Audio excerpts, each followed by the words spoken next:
place now recovering from a long, long period of storms, chaos, tumultuous disasters.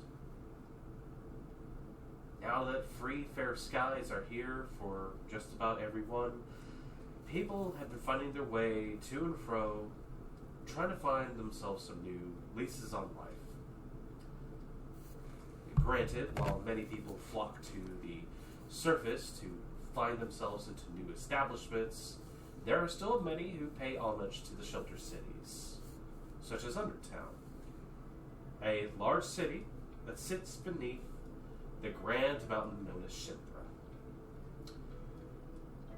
Resting on the border of the southern mountain range, between what is known as Greater Arcalius, and dividing between that and a region known as the Madlands, Undertown sits quietly, respectfully, well, perhaps not so quietly and respectfully, as a city of eternal night. Sounds, lights, music, arts, all sorts of walks of life manage to find their way here. And it has seen some strange ongoings lately. Something to the effect of, say, man who has gotten a little bit too powerful, has taken maybe far too many things. Wrongs have been righted, things set back to where they need to be, other things set in motion. But still, the story is not about all that. The story is about a number of individuals, as I said, from many different walks of life, who find themselves in a shared, similar space. But is everything as it seems to be? I would like to ask my players, right above the little chat window, please set your dice rolls to blind GM roll.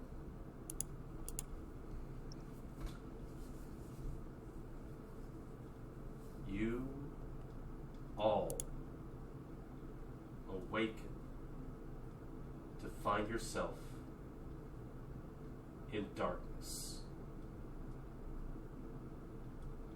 Not perhaps with the idea or intent to awaken in such a manner.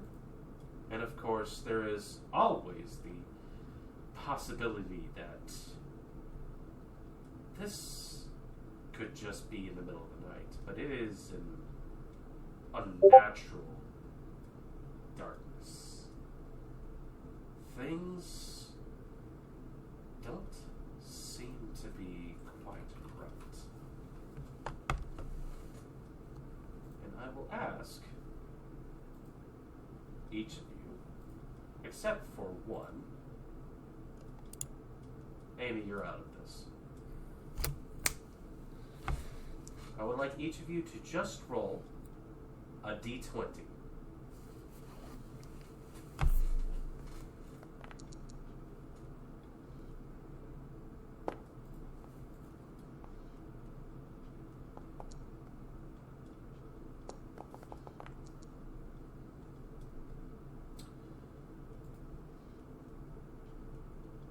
As I've asked before, likely none of you have any idea of what you rolled.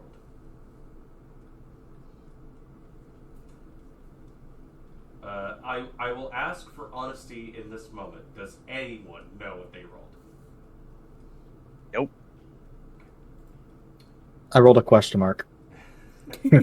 Probably another one. My dice looked like a question mark. It was a weird font. Pretty sounds, but no numbers. Begin our fun.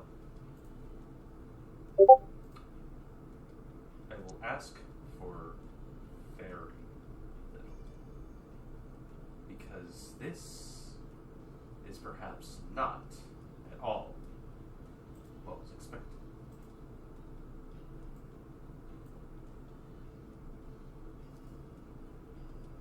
Sherry. Yes?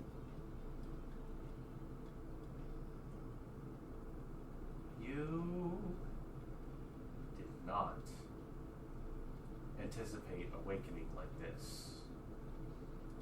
The status that you likely have set yourself to sleep or rest in belied the thought and fact that you would not awaken in this strange, silent, pitch utter blackness. There's a thought that occurs to you that perhaps this is merely a dream, that this is merely a thought space, but there is the fact that you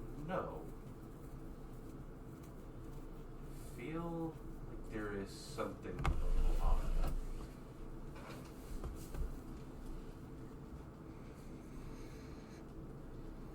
Do you attempt to do anything at this moment? I try to cast light Your and see if...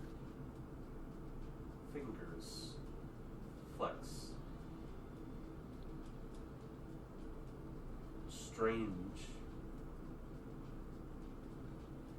You've practiced this before. There is no light that comes. There's just the sensation of movement. You feel air go into your lungs, exit. You're not in pain. You're not in any... There's this strange kind of floating sensation, but still it is a very strange place you find yourself in.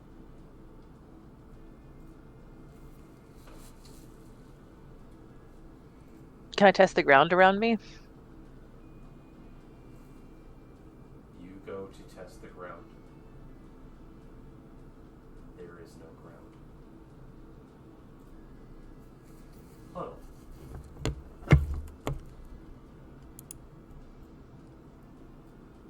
You are in a very similar sense, moving slow.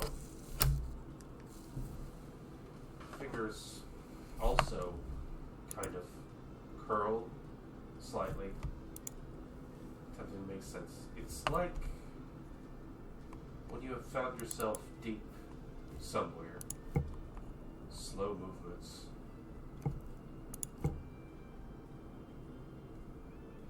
You're pretty sure you can breathe as well. You're certain your mouth moves. There's no ground. Your ears feel plugged.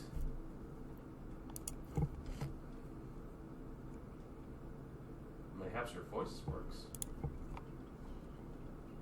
What do you do in this situation?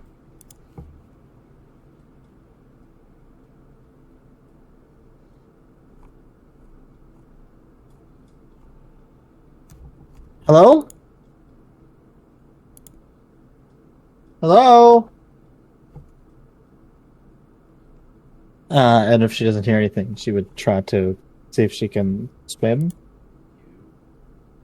You hear nothing. You feel the vibrations in your own chest. You are making sound, but you cannot hear this yourself.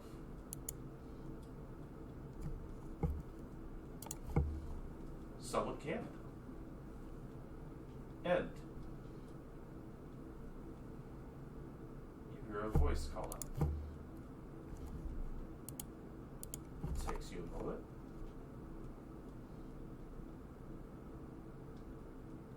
In this dark space, this darkness that you find yourself been in similar situations before, haven't you?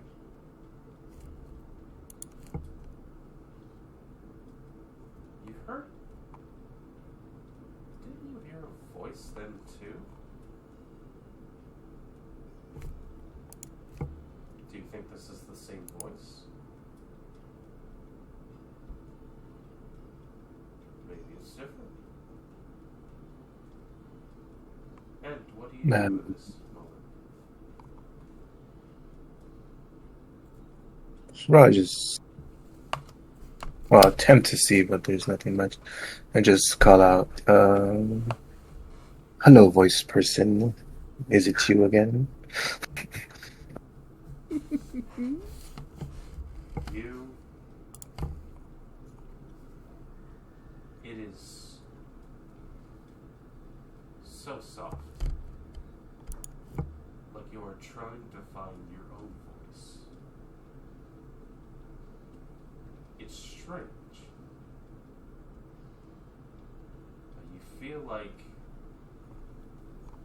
you should already have a grasp on how this works.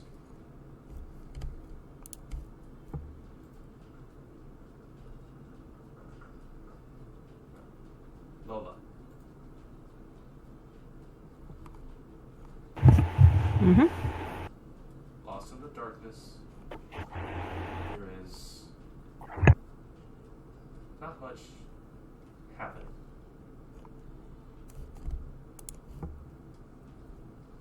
You don't see anything.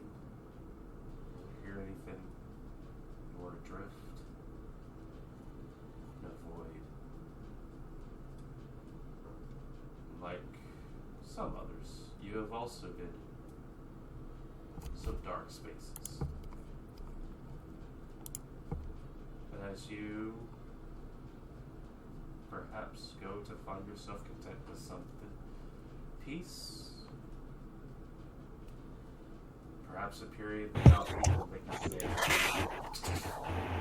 light fills the space.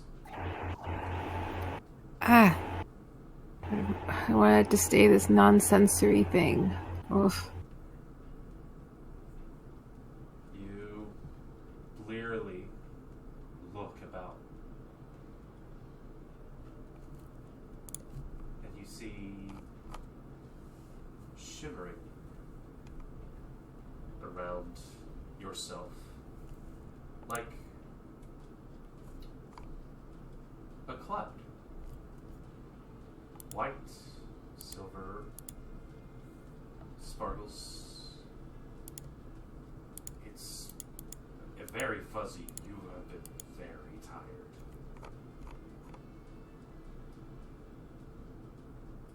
As you look over, look up, you see more clouds around a strangely illuminated space.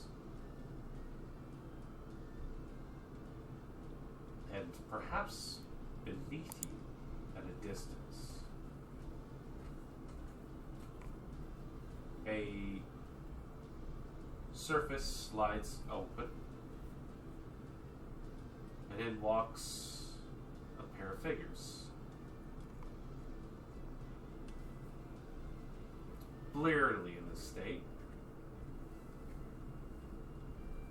Hard to tell who these people are. If they are people. Might be strange creatures of some sort. But as you lean in to take a greater look,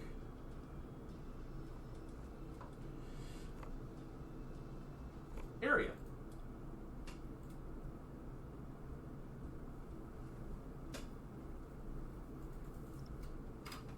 I would like to ask you, Oh no. where do we find you in Undertown?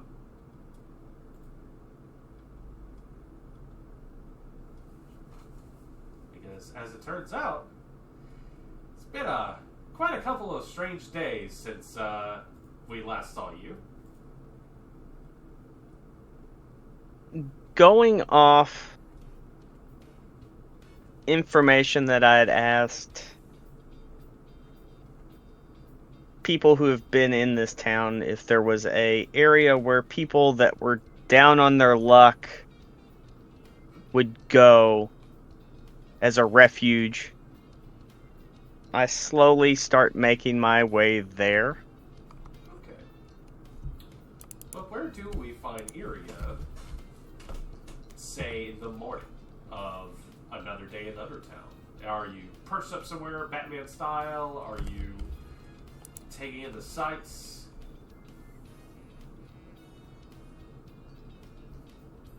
No, I'm making my way towards not haphazardly, but more walking kind of like determined, kind of with a purpose. Slowly making my way to the directions I was given. Main streets or back alleys or rooftops? It's morning though, right? It's morning, Not- if there is such a thing as morning in Undertown. Not main streets, more side streets, not skulking in alleys, not in the middle of the street, more kind of hugging buildings.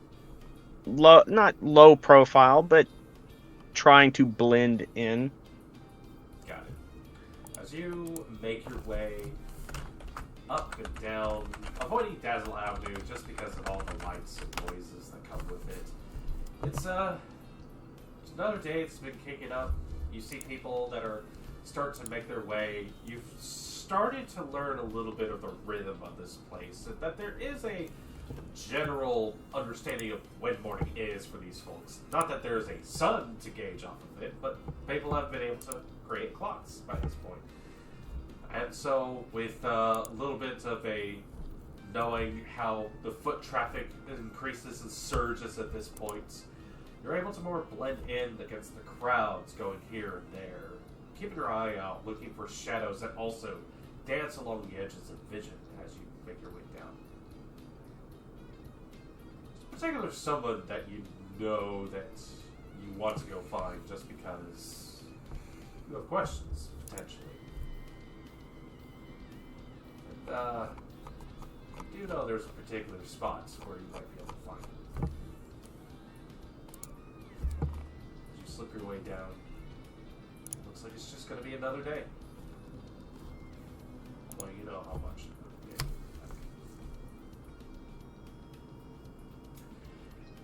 As you take your way down an alley, you recall from previous days about how you got wrapped up in a whole strange adventure, a heist, if you will. Looking around, you do see flyers for various places on the side walls of alleys as you make your way down. Advertisements for all sorts of different things. And you see one in particular that maybe you had a hand in putting out, or maybe you just recognize the space. That there is a flyer with a smirking sphinx ready to be opened later today. Have you checked in with your comrades, so to speak, in these last couple days, or not? The ones that probably were hanging out at the tavern, because I have nowhere to go, really, so I just kind of held up there. So whoever, if the people that have lives beforehand probably dispersed, so whoever was hanging out at the tavern. Yeah. Well, take a Which I assume was probably just Puddle. I would have hung out because of the Okay. Sphinx and interested in the Sphinx, but Okay. I also have a job, so I wouldn't have been there often. Yeah. But I would have checked in once or twice. Well, area still want that information. Still, though, you have questions, and someone is bound to have answers. Potentially. You know a good spot where you can probably find them. You make your way out. Lola! It is Yes. quite the morning that we find you Actually, that's a good idea. Where do we find you as you blink against the lights that now invade your eyes? Is this the day after the? It has been 2, maybe 3 days since the events of our previous adventure. If it's early morning, she's probably waking up in her bed, kind of the light streaming in through her very opulent canopy bed. Her little eye cover had like slipped up, so she's like, "The fuck is this?" That.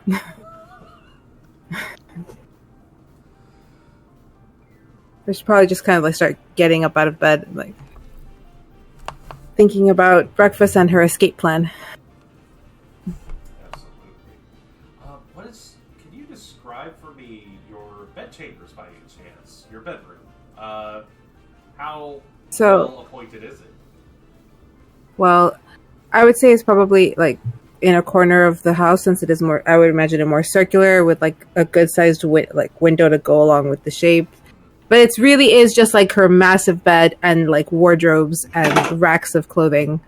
Just like pretty messy. It wouldn't be like you see a high heel there, some dresses over here, and a couple of instruments in the corner. Her makeup, her dresser where she has her vanity and everything is just kind of littered with makeup, no organization to it at all. As she's like getting dressed, she's throwing things around. Looking for like, I need this and I need that. Running to the vanity to get dressed to go downstairs. I would say the color scheme would be very blue, very like aqua bluish kind of teals. Your window, which way does it face? Where do you think your place is? Your home is found? Do you think it's found within the city level itself, or do you think it's lower? I would say wherever like the bigger houses would be. I'm entirely sure of it. Towards the noble houses, noble with quotations. Yeah. But definitely not within the exact same district. No. Despite the fact that your family may have made some of its money in whatever way they have, they're not as well lived or as old as some of the names that still reside here. New money. I think looking out your window, you see the silvery moon itself against the painted backdrop, the constellations and everything peeking down through your window. Far off, lights of the casinos, big lights, kind of coned into shining off of some of the high houses themselves. Some of them a little bit garish and just a little too reflective, just getting right in your window. It's a little bad. As you can mention, get yourself together, head for the front door, or do you out the window? Here, no. She's gonna go out the front door. She's gonna make it look like she's going out normally. Most likely, Chewie will be at her door waiting for her. Absolutely. And she will open your door. You hear, "Hey, boss lady, how's it going?" As go ahead. Buenos dias. Good morning. Buenos dias. Good morning. How did you sleep? You look at Probably better than you. You look at such incredibly dark lines under this man's face. Large fellow. Unsure what sort of like ancestral makeup he has in the back to the common layman, but you can tell beneath this incredibly big, large, wide, swole figure that this is one of your father's go-to guy. Well, go-to, maybe stretching it a bit. Man known as Slowy Chewy, who has been assigned to accompany you at just about any hour of the day. Okay, boss, so you probably need to take care of your like morning businesses and stuff. Don't worry, I'm not gonna do anything regardless. You remember that there's a bathroom in a bathroom attached to my room. I I'm done. I'm ready to go. I'm meeting the girls for brunch. Okay. Oh, brunch. All right. Breakfast or brunch? It's just brunch is a fun word to say. Yeah, because I was busy working on like what time of the day it was, and if brunch was. You gonna be drinking? I don't know yet. Let's see what they have. Not really. Am I supposed to say that wasn't in the? I don't think that was part of the voice or anything like that. Okay, sure. Do you want to go out the fast way, or do you want to take one of the less spotted ways out to the side? We'll go out the fast way. They know where I'm going anyway. I'm just gonna go have brunch with my girls. Okay. As you begin to make your way out, you know that the sort of direct way out of your estate is going to be by your father's office. Fine. By any chance, you know that generally when your father's not conducting business or anything like that, sometimes the door is left ajar or anything like that. The door is closed as you are making your way past. A little bit off in the distance, you can hear noise from perhaps some of the employees of this family, and but inside you do hear kind of a softer voice coming from your father. It looks like he's having a meeting with someone. Do you stop to potentially kind of check out to see what might be talked about, or do you? Yeah, I think she would walk past, see the doors closed, and just kind of lean in and ear just for a moment to see if she catches anything. Go ahead and give me a perception check then, if you don't mind. My sheet will open. Okay. Rolling. Oh, I still can't see my numbers. I will go ahead and let you know. Everyone at this point may please set your rolls back to public. That is a 20 with an 18 on the D20, 2 on Yeah. your tribute. Yay. You lean in, and you hear a little bit in there. From the sounds of things, he does have a number of other folks in there. He does not sound happy. Then again, you know your father. He almost never sounds happy. That is true. Hear a little bit in there. So you mean to tell me where these folks are? You hear another voice, a little closer towards the door. Go, listen, Mr. Ignacio. Senor. Right, Senor. De las finish it?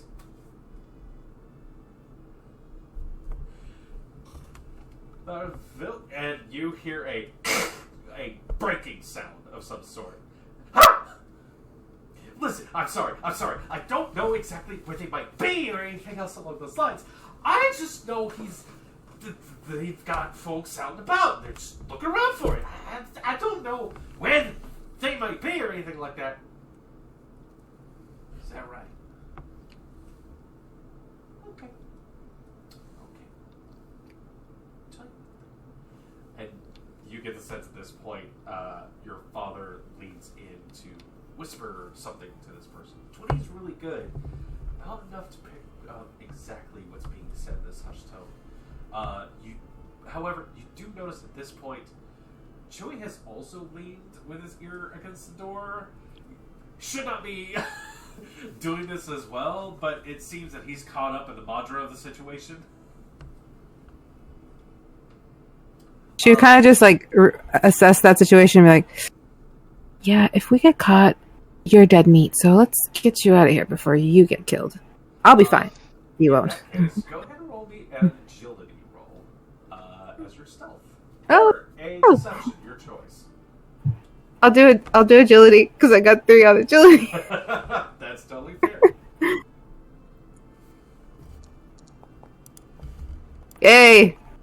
There's a 24. Pull away, and you don't hear Chewie. He looks like he's about to go say something. Goes and kind of steps up and just starts like trundling off after you. You manage to kick off the wall right as down the hallway itself, where the noise where those gentlemen have been working down there, probably fucking around the kitchen or something along those lines. You see, I believe it's Sagan. Yes, that's my second brother, his middle brother. Who steps into the hallway. He's got himself like a little bit of a loosely buttoned sort of shirt at this moment. It is very much morning for him. But he looks like he's in the process of getting that right up there, all the way to the top button. Looks like he's very in a huffed sort of situation. He's got a coat under one arm, but he looks over towards you. Right as he does so, you are in no way like complicit in any sort of like duplicitous actions you were just taking. Oh, buenos dias, sister. So what are you up to, huh? I'm headed out. We studied. Huh? Hey, Chewie. Make sure you keep an eye on her this time, eh? So next time I find you carrying a little bit too much home. See what Father thinks about that.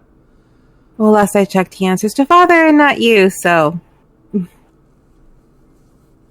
up that attitude. Let's see what people answer to. Oh, my attitude has never been the problem here. He looks like he's about to go say something, and you hear just right over his shoulder, just, hey, maybe it's a good idea to leave her alone and just let her get on with her day.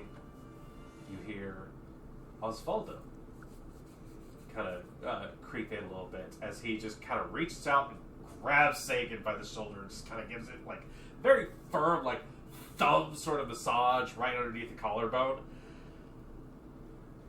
Buenos dias, sister. Go have yourself a lovely day. Yes. Gracias. Bye, Sagan. And she waves a big goodbye to Osvaldo. It looks like he's about to go say something, and Osvaldo says, adios! Hey, by the way, you see Lupe out there. Tell him to come home. He hasn't come home? No llega. No, of course he hasn't. Alright, if I find him, I'll send him packing. Or take him out for a drink. Whichever seems to be the more helpful. As he just grabs Bye! and just shoves him bodily back into the kitchen. You hear the laughter of a couple of the other employees as Sagan is just kind of tossed one way. It looks like they're about to get into maybe some rabble-rousing before they even leave for the morning. Where are you headed as you make your way out the door with a large Chewie in tow? Well, she is trying to get to a restaurant with her friends. She has one plan in mind, and that is to use her friends who already are aware of the plan to get away from Chewie. Got it. Yeah, you managed to get yourself together, head your way out. You make mention of the restaurant name, and it doesn't take long for him to go, okay, do we need to get I don't fit in those. I can pull it anyways. You hear him mentioning, getting you a rickshaw if you wanted one. So that way you don't have to walk on the way. No, it's fine. Thank you. No, just let's go. Okay. Yeah, the two of you hurry off into the evening. And It was. And where do we find you this morning? And may I ask if you wouldn't mind with the fact that there is a ringing in your ears wherever we might find you. It's sorry, I was going to say, but that's what to say. Should probably be in her. Well, I mean, new to her. Well, it is pretty new since it just got built. Room, I guess, where she works now at the tavern, since they offered her just to stay there I was in one of the rooms. And just coming to. That's what happened. Probably just start getting ready to start her first shift, I guess. Just clean some and then see what is there to do. She heads down towards the tavern. I believe you're awoken to the sound of this weird new device that you were provided with, like maybe a couple, like yesterday to try out. It's this weird newfangled thing called an alarm clock, and it's been like going right in your ear as like you kind of check with yourself. It's morning by this point. It better be. But as you look over at this weird little metal contraption, you remember that someone gave it to you to try out. You do anything to it at this moment, or?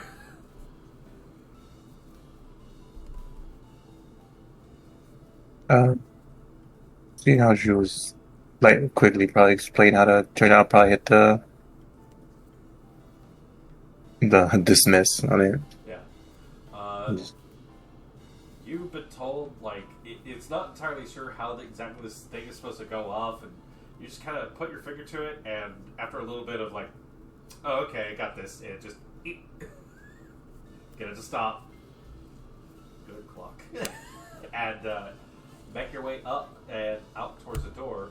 As you go to exit the door to the room there that you've been bunking in, do you think this is a solo room for you, or do you think you have anybody else who shares this particular room with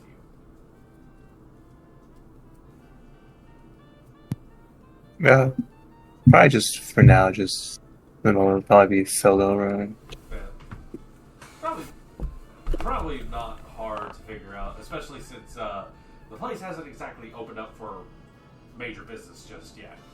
You kind of had your soft opening like the last day, and then just today it should be opening up for sure, but not for another few hours.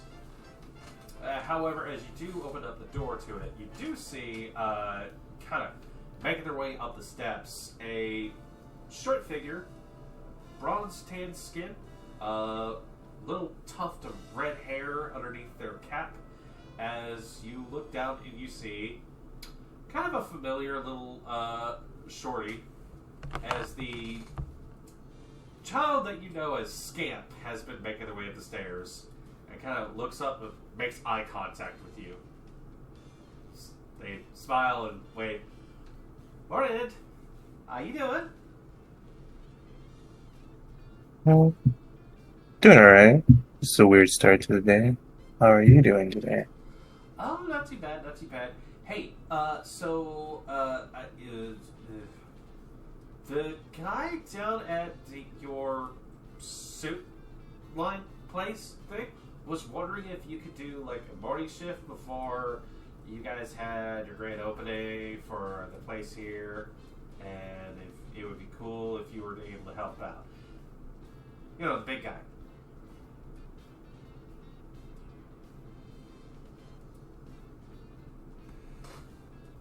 Are you talking about Opus or? Yeah, that's he's got a weird name.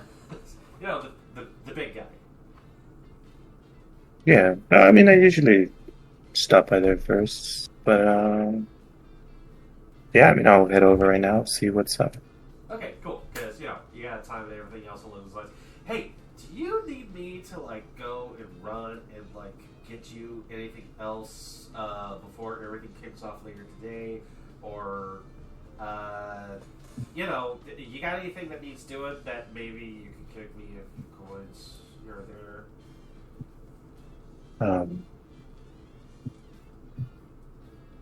Just ponder for a bit. I don't know, but I'll let you know though if something comes up. Okay, I can have some of the bread downstairs, right? Yeah, I mean, go for it. Awesome, cool. You said so. That's a binding contract. as they run back downstairs into the kitchen, which has not kicked up at all just yet. But you see them scamper off down there. What do you do by this point? You are able to make your way downstairs. There's the big tavern room that's been cleaned up by your efforts as of late. Things have been refurbished. You're kind of surprised this place is, like, ready to go within the past couple of days. The construction has been stellar. But do you stop for, like, a quick bite, or do you head your way on out? No, I mean, she doesn't really eat in the mornings much, because it just feels weird. If anything, she'll see if there's anything on the quest board, if it's up, or if there's anything minor on it. Missing pads or that sort of miscellaneous. The recently installed board, the jobs board, that has been put up, as there hasn't been any real public admittance to the place yet, sits mostly empty, except for a small note with what looks to be a handwritten sort of message to the staff. It says, "Hope you all have yourselves a lovely day, and look forward to a grand reopening." Underneath, in a little dash signature sort of situation, the initials RB.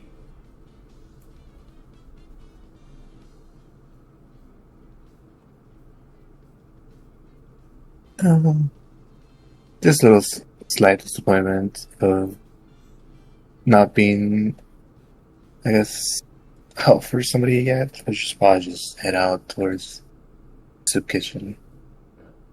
You know that it's perhaps a little bit of an eagerness to see this thing filled up with potential requests from all sorts of different folks who are needing some assistance with something, but you don't stop for any extra food. You do hear a "by end" as another couple of voices like join in on the chorus.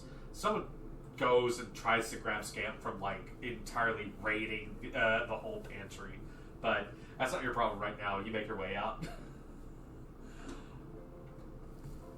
Kids have needs. Where do we find you in this particular situation? But also in this morning, and don't take this the wrong way, I hope you don't. Why is your mouth stuffed?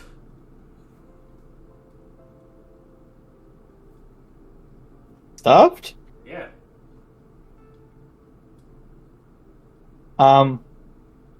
Puddle, after, traveling for so long on the road and kind of sleeping outdoors for most of her time, not really having good room and board where she's traveled, has decided to just be sleeping on the roof of the Sphinx Tavern. Because there's no weather that she has to worry about, and no one bothers her up there, and she gets a nice little view of the cityscape, which isn't quite as pretty as a true landscape, but she can appreciate the sort of unnatural man-made beauty of seeing the rolling cityscape ahead of her. The night prior, she found some really good bread and fell asleep eating some really good bread. God, it's such good fucking bread here. You don't know what entirely it's made out of. Like, you've had breads from like all sorts of different places. There's something about Undertale bread, and you don't know how it's made, but there's something in it that's just like, blah. From back home, bread was like a rare thing that they had because it wasn't easy to get. It was usually lots of seaweed wraps for everything. So getting a nice, like, fresh, warm loaf of some bread, she was just boom, and passed out with half the loaf. Just ate too much bread coma. But as she wakes up on the roof, she'd probably like look around and see if there's any like buildings, or I know we're underground, like sides of like anywhere where she can get a really good like vantage point over the whole town, or as much of the town as she can. From the roof of the Smiling Sphinx, you are able to look straight down Dazzle Avenue. You are able to see the line of casinos that give way to various dive bars that give way past the crossroads to the shopping district, towards the market strip where, one particular place has permanently closed down. Other than that, you look up, towards the south you see the high houses where resplendent in their kind of like very glamorous sort of lifestyles. They have everything to themselves. That towards the west, you see the cornucopia, the massive, past a sort of like a river trench, the large, almost fairgroundsy sort of like Moulin Rouge-esque sort of establishment of the Magnificent Gems. A fair bit of a walk, but not too far. And just from here, you see hotels and lights and glitz and glaring statues. And just you hear all that music, everything coming in. And up above, you just see the nighttime constellation painted into the ceiling. She would probably. Oh, I was gonna say she would probably start to head west towards the cornucopia area, and find an elevated area where she can pop out an easel and a nice little canvas that she had picked up in the prior days, and she's just gonna start to use her typical watercolors with her own water and her own little like her ground up paint dyes to start watercolor. But she's also now experimenting with using her fire to create ash and charcoal to use as shadows and shade as she makes her art. And she's just going to try to place a nice cityscape, like not hidden away, so anyone that's walking by could observe her paint. There is a lovely, well-lit, not overly lit, but a well-lit, I think, arched bridge that leads over that very low, slow river that drifts through. Down below, you kind of hear the little ducks and their ducklings make their way around. But there is a fine little spot. You've seen maybe not many people come over here to perform, due to the fact that there is a massive fuck off, we have all the entertainment you need sort of establishment right there. But there is a lovely little space where you have just enough light where you can see your canvas and what you're working with, and just the absolute breadth of the landscape, the cityscape before you, where you're able to try just experimenting with colors, styles, all sorts of talents. As you do go to sit down, you do kind of hear in the back of your mind, well, good morning, Puddle O's, if you don't mind me using your alias. What are we doing today? We're going to refine our technique. Excellent. There's nothing wrong with a little bit of practice. Practice makes perfect. And sometimes pies. But we won't worry about that too much. It's a lovely night out there. Although I will be one to admit, it's kind of strange that all of this is done without, like, nary a candle or anything like that. You know, this is a strange town, and it's a strange world to begin with, so the way I see it, I will sit here, I'll paint what I see. Nothing that not my favorite thing to paint, being the man-made structures, but, you know, sometimes we have to be our own candle in the dark. Oh, that's really good. I'm going to write that down. I don't have anything to write down anything with, so I'm going to have to ask you to remember that for me. That's great. I would be less than humble if I said fire, but I dig it. Let's see you paint up a pretty little picture. Hopefully these folks don't get in your way. Man, that's a lot of folks moving around down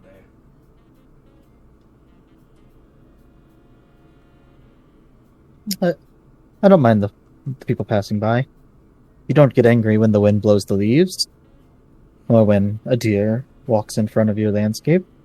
You simply accept things as they are, and continue to paint what you see.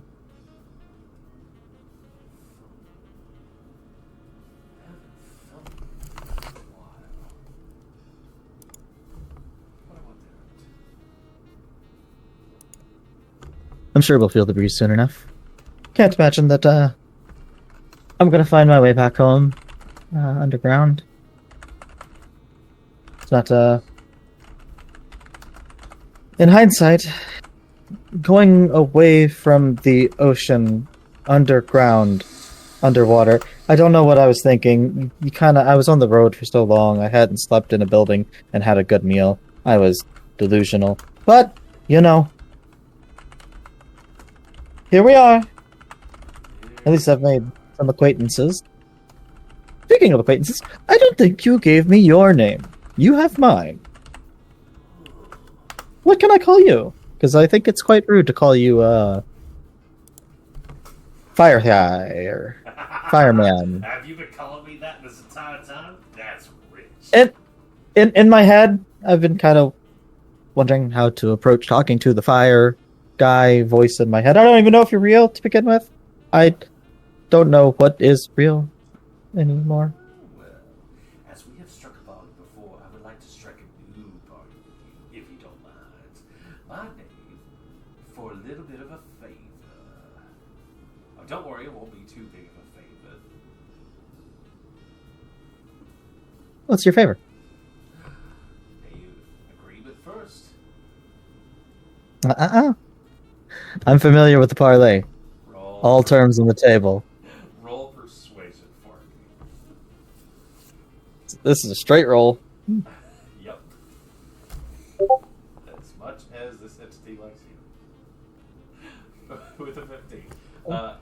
You see this sort of entity with like just the sort of like big, just literally just a fire with like head coming up with licking flames and stuff, like little in the gouts of it, just vacant spaces, just kind of looks towards you. Okay, honestly, I just wanted to have a little bit of that bread if you still had some. Oh, of course. I got like 4 loaves. It's so good. How did you get so much? They were just kind of setting out in a barrel. They're not free to you don't just take those? It's too much. There's like only so much I can actually manipulate with the world. I kind of have to act through you. Anyways. There's a loaf. Okay. You like hold one up and he goes, alright, so my apologies. I can't believe we actually didn't talk about this. I am Novos. Well,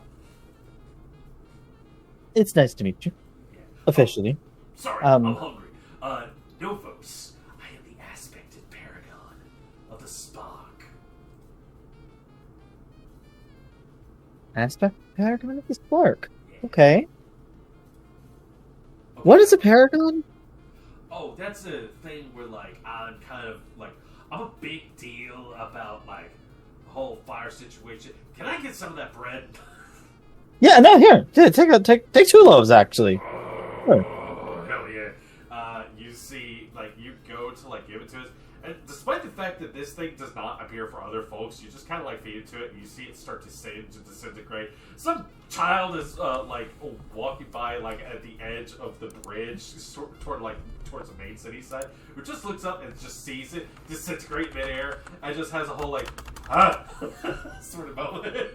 They don't know what to make of this situation. So, like, do you just choose not to appear for them? Or is there something, like, special about me that lets me see you? Oh, as I said... I'm familiar with the whole elementalism thing, it's kind of my specialty. It's the only thing I paid attention to when I was being taught things to be on that, and swimming and ocean stuff. But that's like asking a kid how to walk. Of course I know about that. But the elementalism stuff, the elements, I've always been interested in them, but I was always under the impression that, like,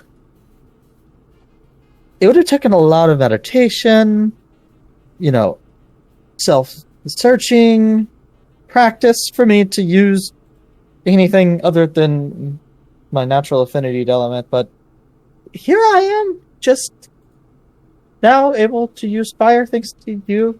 So, like, is it something about me that lets me see you, or are you just choosing not to show up to anyone else? Well, you see, might just boil down to the fact that you had a little bit of a interesting, shall we say, attunable personality, structure, whatever you have going on there. And you're just a little bit more sensitive to what's going on around you. Be that wind or the rain or me. Is this why? Is this why they had me caged up at home? They did, like, they knew I was. They called me. They said I had an affinity to hear the ocean. Really? Well, I mean, granted, that shouldn't be too fun. But they had you in a cage? Okay, did they literally Not- put you in not a a- cage or... Not a literal cage, but Okay. my father was, like, super protective of I me was gonna to the say, point where 'cause of he these wouldn't let things- me live my own life. Yeah, I'm kind of all of, a little bit about, like, not being caged, you know, because, like, if you were able to, like, put a cup over, like, that would stuff them out because of the whole, like, physics Yeah, thing. I'm kind of against the whole being caged thing too. That's kind of Yeah. why, like, I, like, ran away, but also kind of got. It was like run away, but, like, I didn't mean to run away. I just kind of thought about running away and didn't react fast enough, and now my home is gone completely, and I don't even know if it exists anymore. Uh-huh. We haven't talked about I haven't- it the last couple of days. I haven't processed all that. I haven't really talked much about it to anyone. I've just been trying to find my way back, and Well, not making much progress. I guess... Everyone seems to not believe me that the place even exists. No, I can't help but believe you. You said before you had a little bit of a connection to something? The voice of the ocean? Yeah, home was always protected by some magic, and there were always people who believed it was a bit more than just some ancient magic, and I was able to not speak with it like I'm speaking to you, but I definitely could feel that there was more to the barrier than just a barrier. There was a presence within it.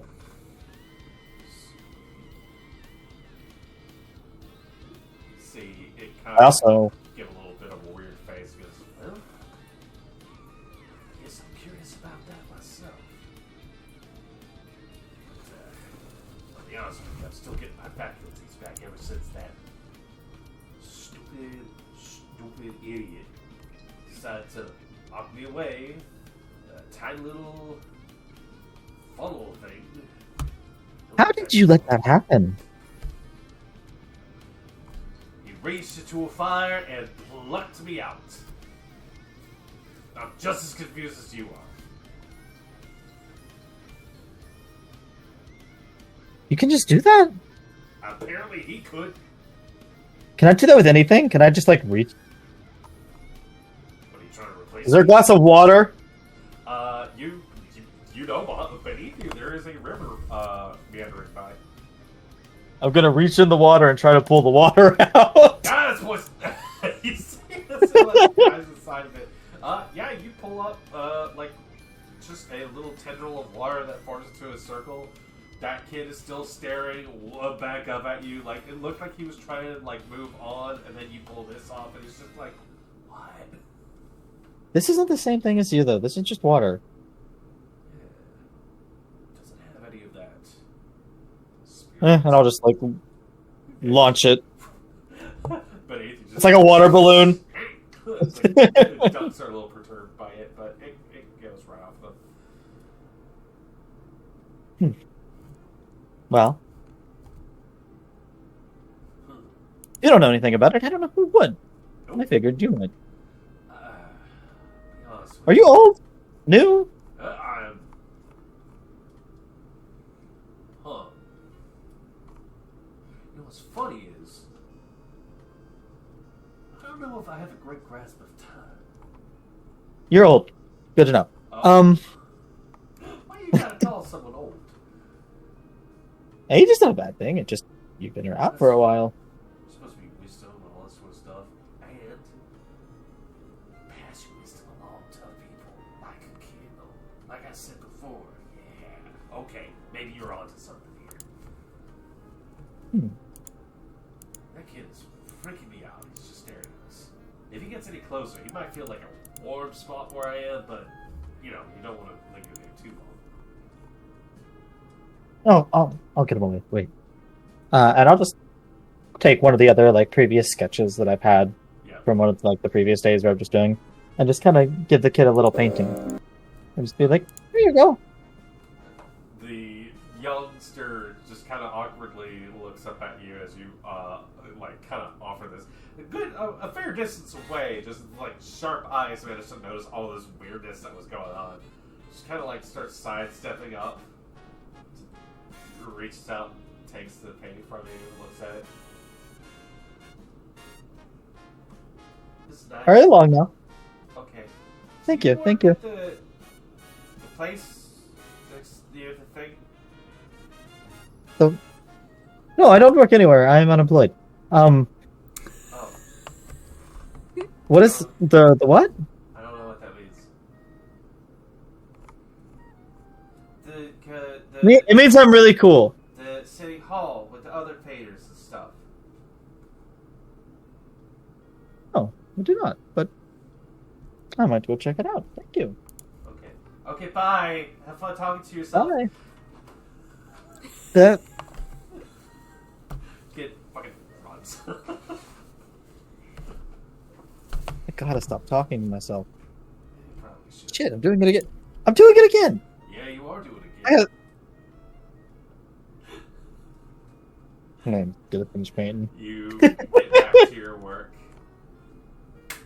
Shiri, where do we find you on this lovely, lovely Undertown morning? With the knowledge that you might be in a little bit of a weird arthritic sort of pain at this moment. Maybe not the best sleep, or perhaps you just kind of ran into something. What's going on? She's waking up at the tavern she's been helping with and trying to recollect herself. She's trying to cast light again, seeing if it works. Bit kind of nervous, but just trying to gauge herself and where she is, I guess. Yeah. Oddly enough, the light appears this way, goes back, this way, look around. You still have that room that was bequeathed to you.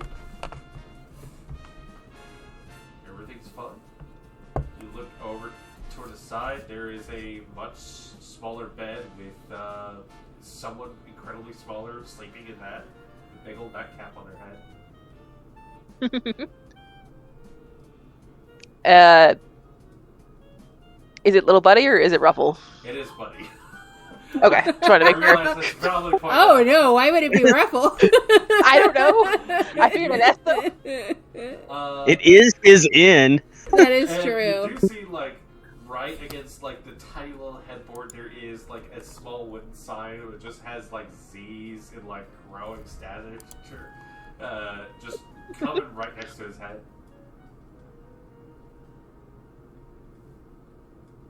After checking that my spell works and I'm arguably normal, she gives Buddy a little head pat and lets him sleep a little bit longer and just kind of exits her room and looks around, just trying to get rid of that weird dream feeling. And I guess she's gonna go look for the Sphinx.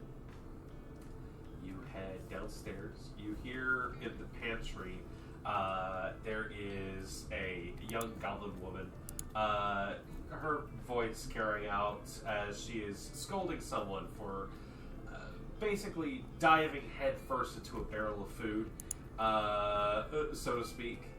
As you make your way past, you do see that there is not as large as it was before, but still a very tall, rectangular mirror that sits against the wall.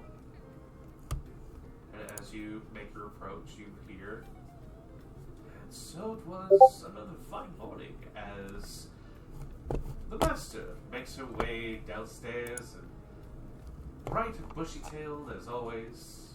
Hello, good morning, Shiri. How are you doing? As the face appears within the smoke of this mirror, Sir Esper appears to you. As you have managed to locate and recover him from the fire that engulfed the store previously. Turns out Sir Esper is okay, if a bit diminished. Good morning, Sir Esper. And she gives a polite curtsy. Absolutely, and good morning to you as well. What can I do for you today? Are you ready to check your personal looks? I can guarantee you, I think you look fabulous. Or do you need something else?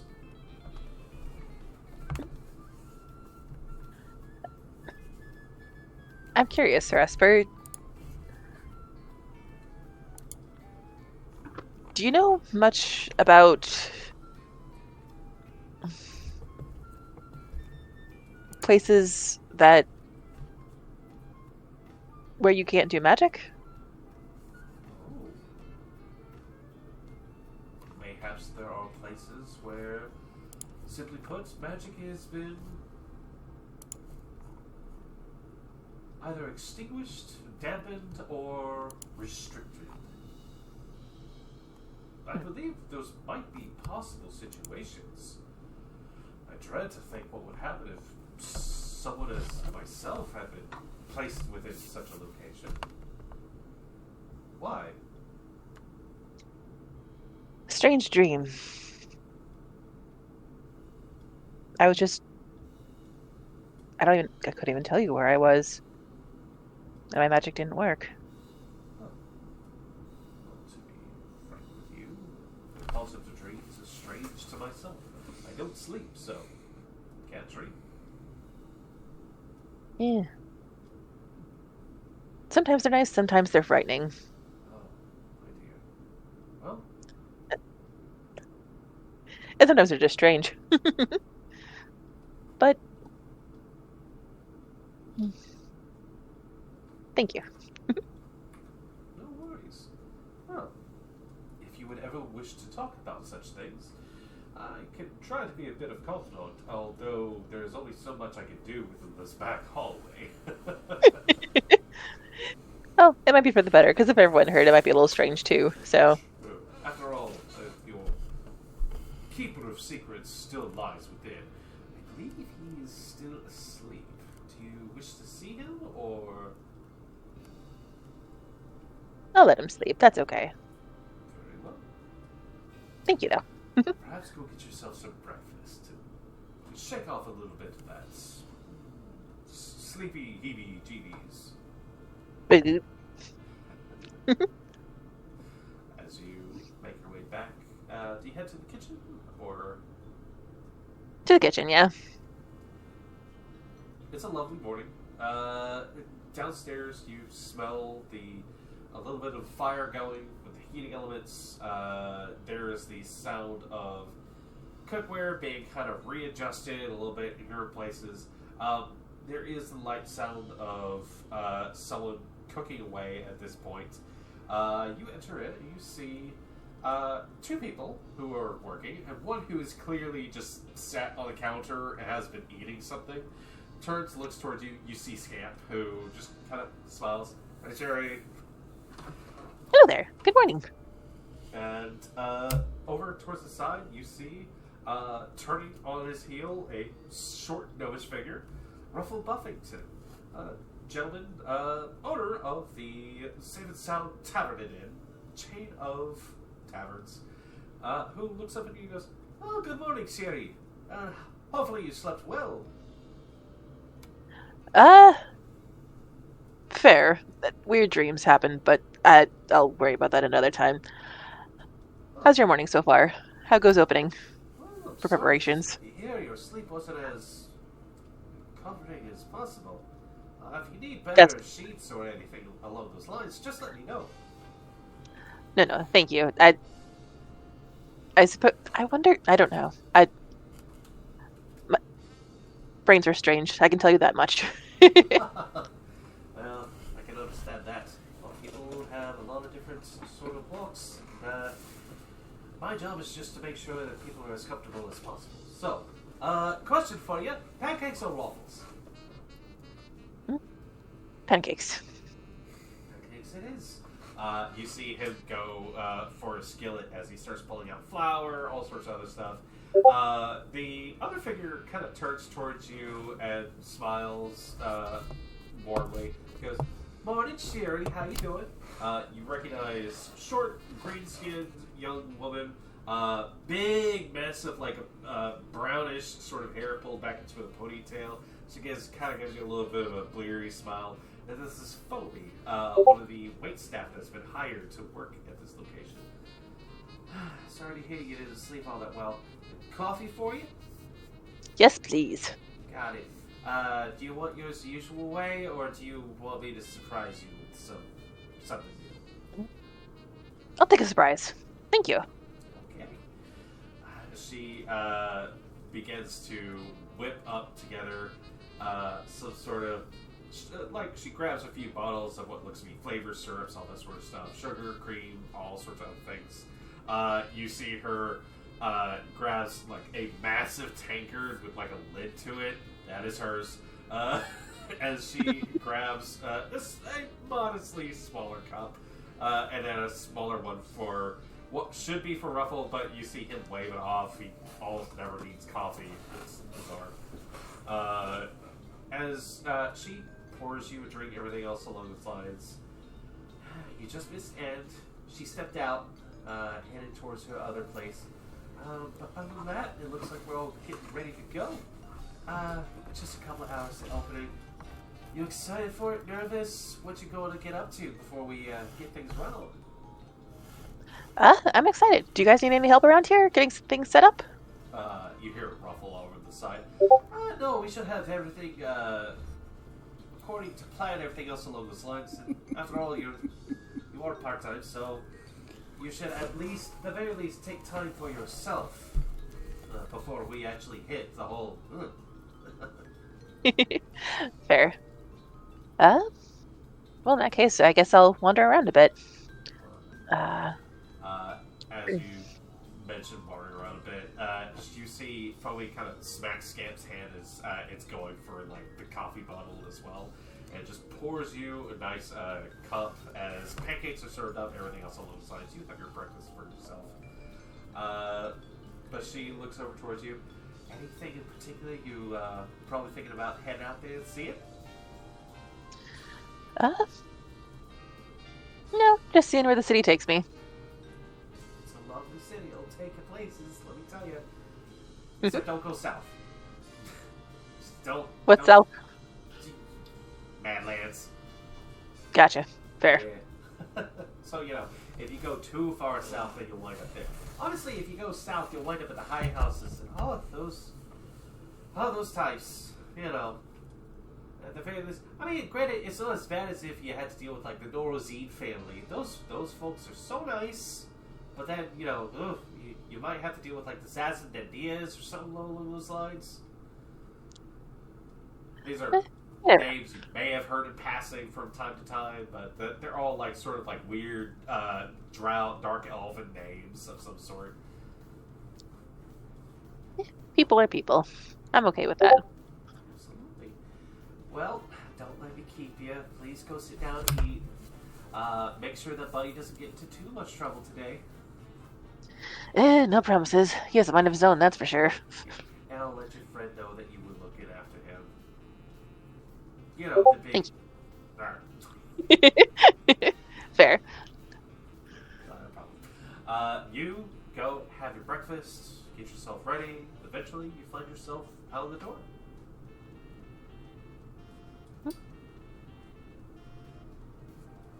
Castria. Yeah. Oh boy. This music's too happy. Yes. Castria. You don't find yourself in darkness when you awaken.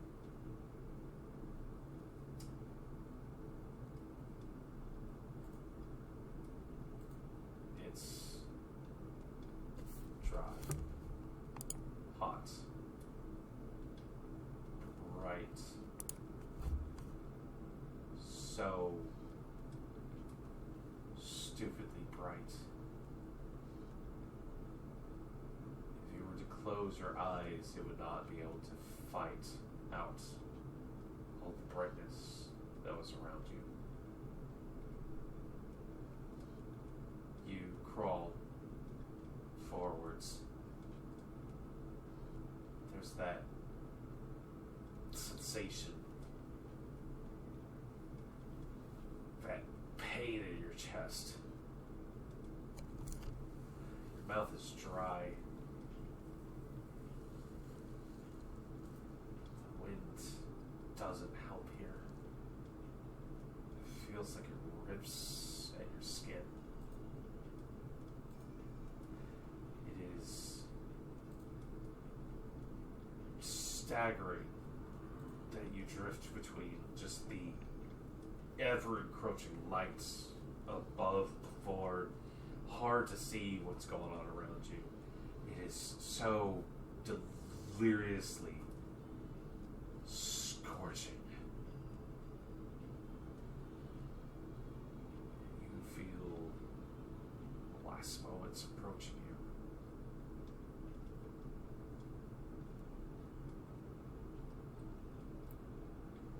Look up. There is a figure looking down at you. It is perhaps merely standing, but not sure how tall it is. It casts a shadow that, despite the shade it would provide you, perhaps the chill is more dreadful than the heat, the light from elsewhere. You know this figure. It stands robed, cowled, masked, hands before you.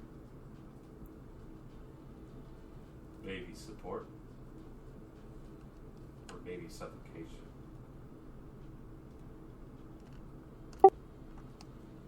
There is never a choice, and yet there is. She reaches out and takes the hand offered. A hand comes down, knowing there is no other decision. Takes yours, pulls you towards. You take the certainty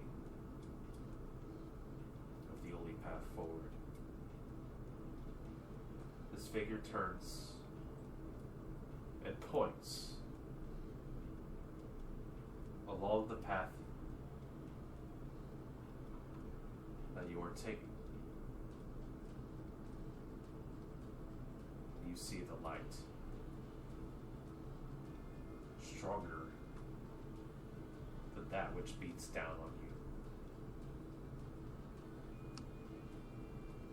A great white nothing.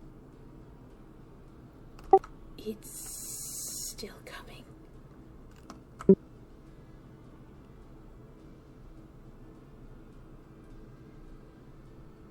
It's still coming. It hasn't changed. Except there seemed to be, before this thing of fear and uncertainty before the absolution. There are shades before it, both like and unlike your companion. Silhouettes against that which blinds and clears away everything else. They're still not solid. The figures change. Fade in and out.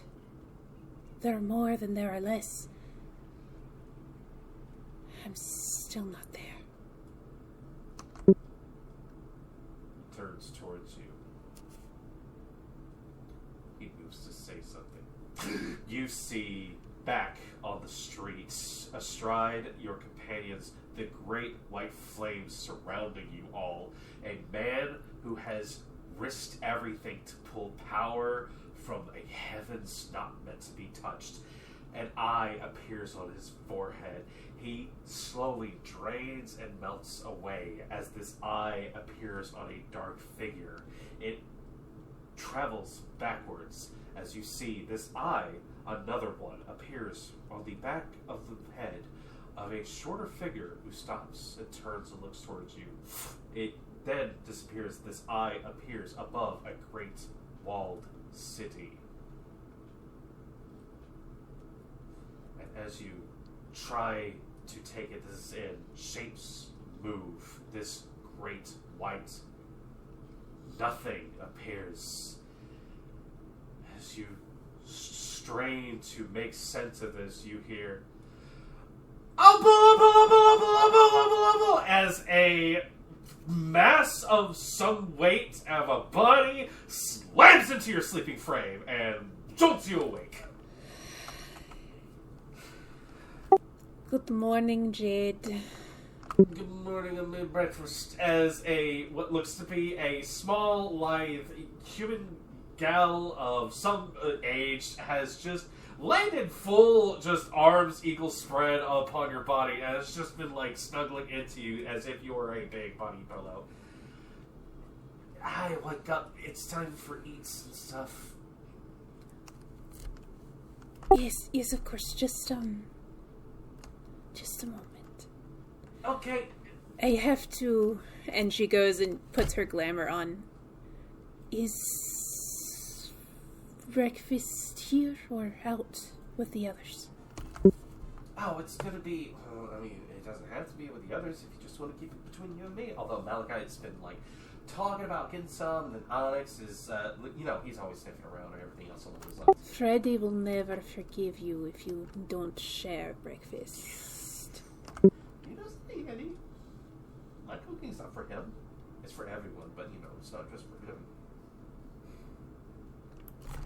Dinner, just the two of us tonight. Breakfast with the family. Hold you to it. As she basically back cartwheels off of your bed and goes, alright, well get up, get dressed and everything, so I'll see you there. And she just darts her way on out. Faster than anything. She holds a friendly smile just long enough for her to leave. And then she just lets herself feel. Feel the dream. Same dream. Different dream, but same dream. It's not today. She does go for a second to reach for her cards. Hesitates. And just picks them, puts them in her pack as she finishes dressing for the day.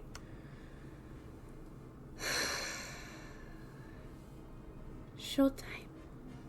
And she goes out to join the others for breakfast, trying to keep very regal and very dignified as she joins the breakfast table. What chaos do I see? Jane has pulled herself into the kitchen and has been whipping up a frenzy of a storm to feed what looks to be like a number of performers who are getting ready to have their loveliest of all days. It's another beautiful, beautiful, lustrous night within Undertown. as you see, not only that, but like the other working staff that operate here, security, cleaning, janitorial, all those sorts of stuff. But as you are making your way towards the kitchen zone, you hear all this commotion noise. Beyond that, you hear rooms that are still just loud and gaudy, full of riotous laughter, and people having a marvelous time. As a matter of fact, the Magnificent Gem seems to never sleep, much like the town, Undertown itself. But before you're able to get to the kitchen, you hear, "So I take it that Jade has taken to waking you up again, a much rowdy sort of endeavor. I do apologize, Castria. Are you doing okay?" You hear the illustrious, lilting voice of Mama Diamond. You turn and look at her, a brilliant, sort of like very pale but very beautiful skin, white hair that kind of comes down, a little bit of a platinum blonde streaks to it, and everything else along those lines. Kind of a low cut sort of top situation, but she's got like feather boas kind of wrapped up around her. Very much a sort of like a, just not out on the stage just yet, but make sure that people are okay in the back. But you see she looks down towards you, just goes, hopefully she isn't being too rowdy with you. No, Mama. A day that starts without Opal, or without Jade, is a sad one indeed. She helps. Yes, she does. As do pretty much everyone here. Oh, you don't have to commit to anything, but just to remind you, we are planning a little bit of a what's the word? A last day shindig for Emerald. And we were curious if there was anything you wanted to provide for this. We'd likely be closing down for the day at the very least. Although, you know, of course, if you had friends or family that you wanted to invite. You are my family. But I might have friends now. Really? And not just not just Rook. I may have met some very talented people, although I'm not sure what their preferences is about the gems. Well, hopefully, whatever their preferences are, they are able to be happy. I'd love to invite them. As far as something to bring, I was hoping perhaps I could work out a deal to perhaps have Rook provide meats. Well, isn't that an excellent idea? We all know that he provides such fine dishes. Speaking of which, you see she reaches into just somewhere and reveals what looks to be a little flyer and presents it to you. You recognize immediately that this is a flyer for Rook's Barbecue Shack, which is not exactly the best term for it. It's less of a shack and more of a pop-up stand. Seems your friend is back in town. If you wanted to have some, of course, we're not going to begrudge you, but I just wanted to make sure that you were taken care of. There were people who mentioned some interesting sightings a few days ago, back when you had your day off. Yes, I was actually going to ask about something to do with that. I found my way into making a new acquaintance with Ruffle Buffington. Are you familiar? Huh. You know what? We're gonna roll something for that.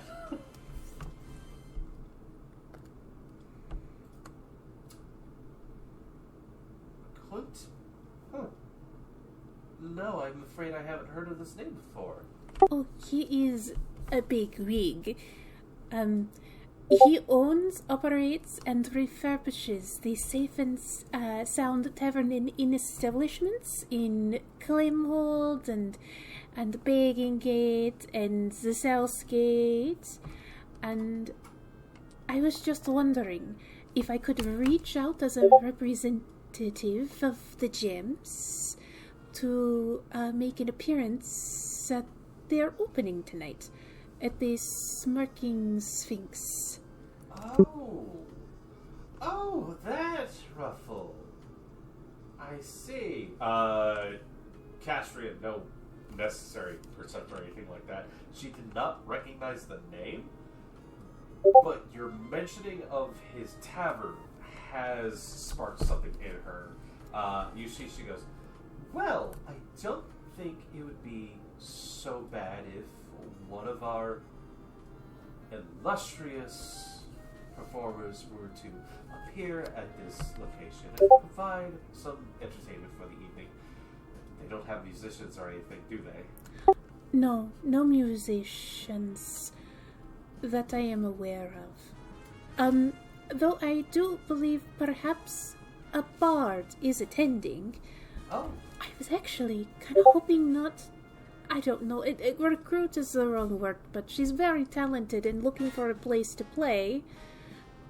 I thought maybe as a surprise, I could perhaps offer her an audition here, if she is interested. If she was, we are a home for the hearts and the arts, so all are welcome.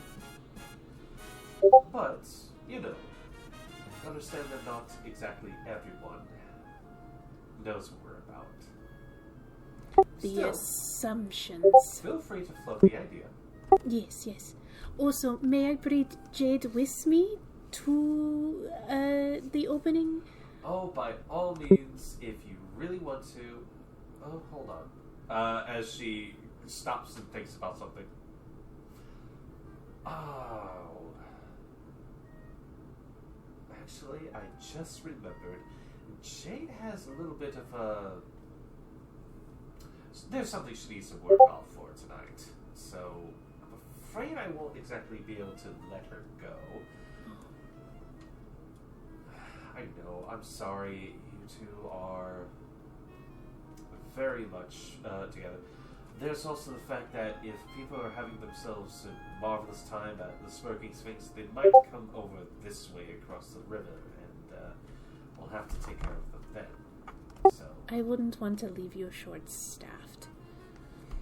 Alright, I will make an appearance, but not too long an appearance, and then be back in time for the second showing in order to do my shift. Castria, it is your day off, just so you're aware. It's not as if I need you here all the time. But Jade knows what she's done.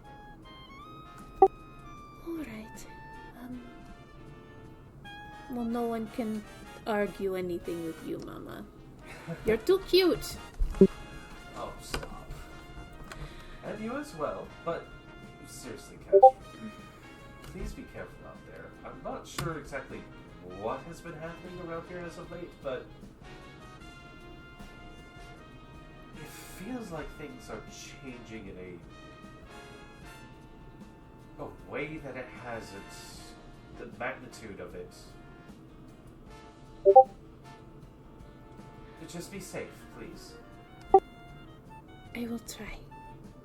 But you know what my priorities are. I protect my family and my home. Whatever form that may take. And besides, you'll be with good company tonight, I'm anticipating, so go have fun. Alright. But first, if I skip this breakfast, Jade will kill me in my sleep. She wouldn't kill you in your sleep, I would make sure of that.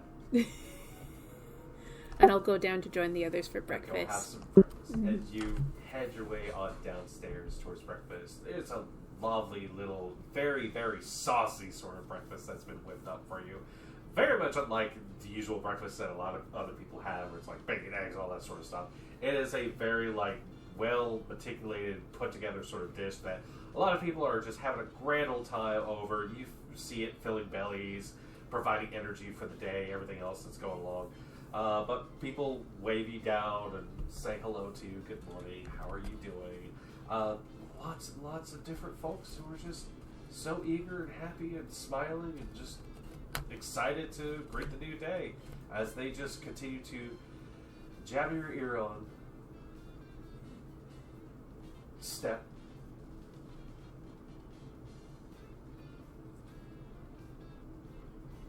Sound of a card hitting the surface. I look in the direction of the sound and know what I will see. You turn and look,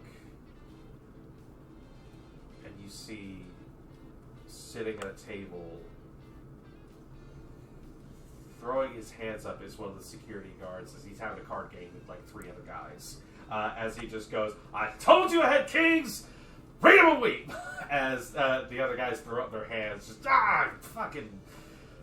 You see them start exchanging what look to be little coupons because Mama Diamond doesn't want actual gambling here, so they're just dealing in like just drink coupons that they've been able to have with each other. At the brief scare, she just kind of sighs, takes the hint, and grabs one single card from her deck and lays it down.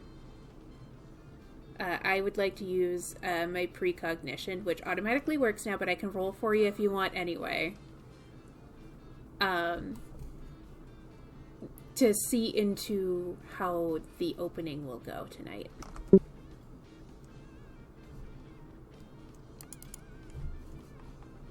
The opening should go quite well.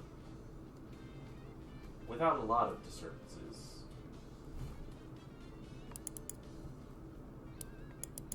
Not that it would face difficulties, but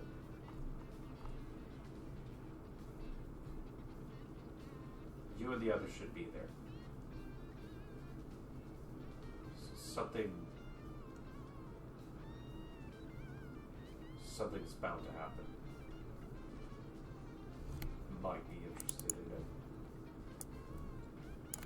it. I lift my... Oh, sorry. Go ahead. In many cases, you would get perhaps a good or bad. There is neither.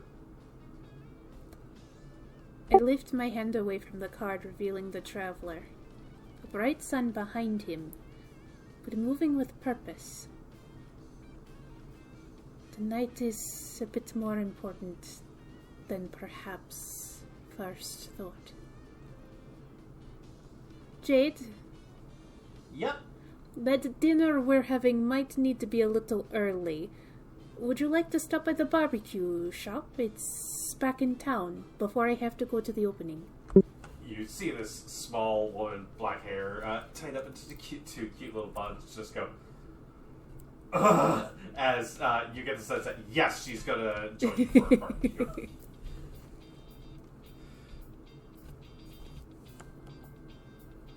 That's all I got. As you finish up your breakfast, have a few rounds, check in with people, see that lots of folks are having a wonderful little time. Eventually, time passes, and you go to make your way across the bridge, back towards the city, where, funnily enough, it seems like you might be able to spot someone on your way over. But I think this might be a good time to take a quick break, folks. So, we're going to be running into some people when we come back. They are colliding our timelines. Yes. Now's a good time for a break. Recording It's a real friend. back on. This thing. So, as we come back, area. Yep. You have made your way through the back alleys, back streets, avoiding basically contact with just about anyone. You've seen your particular target in a place that you know you can find it.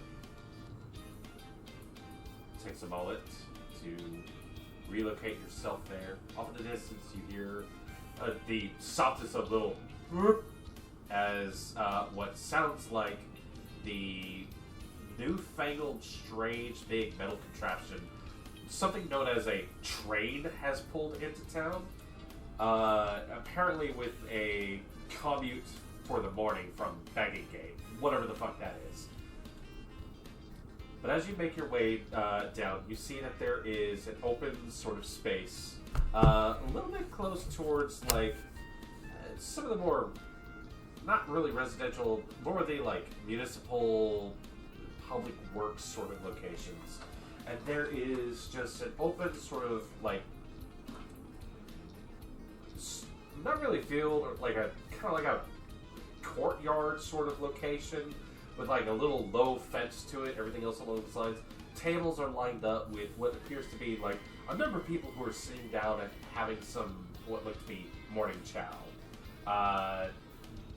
As you look between these particular individuals, you do happen to spot there is a man who is dressed kind of very disheveledly.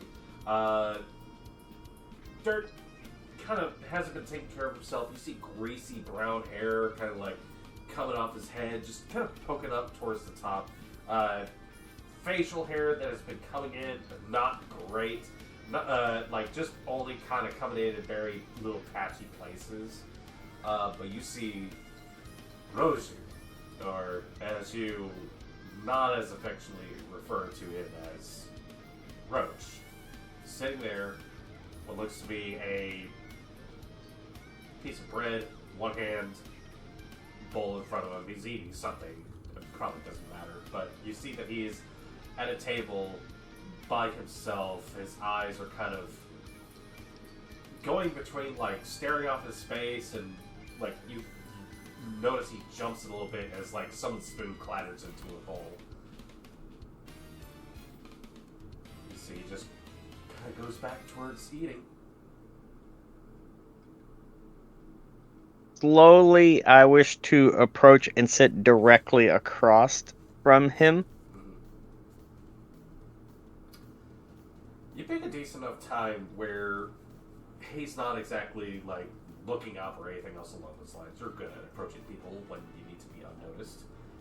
And as you kind of sit down, there's the sort of motion he makes where it's kind of like making himself like, oh, okay, I'm just gonna let you have your space. And then there's the realization that you did not bring any food with you.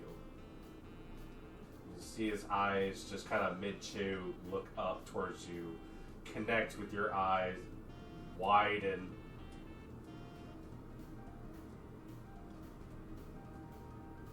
So obviously you're still alive somehow.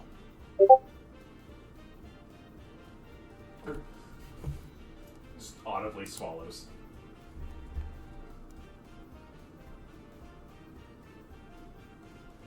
Yeah. What a waste.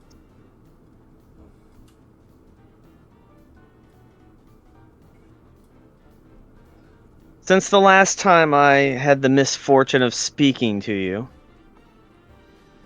is anything jogged back in that worthless head of yours?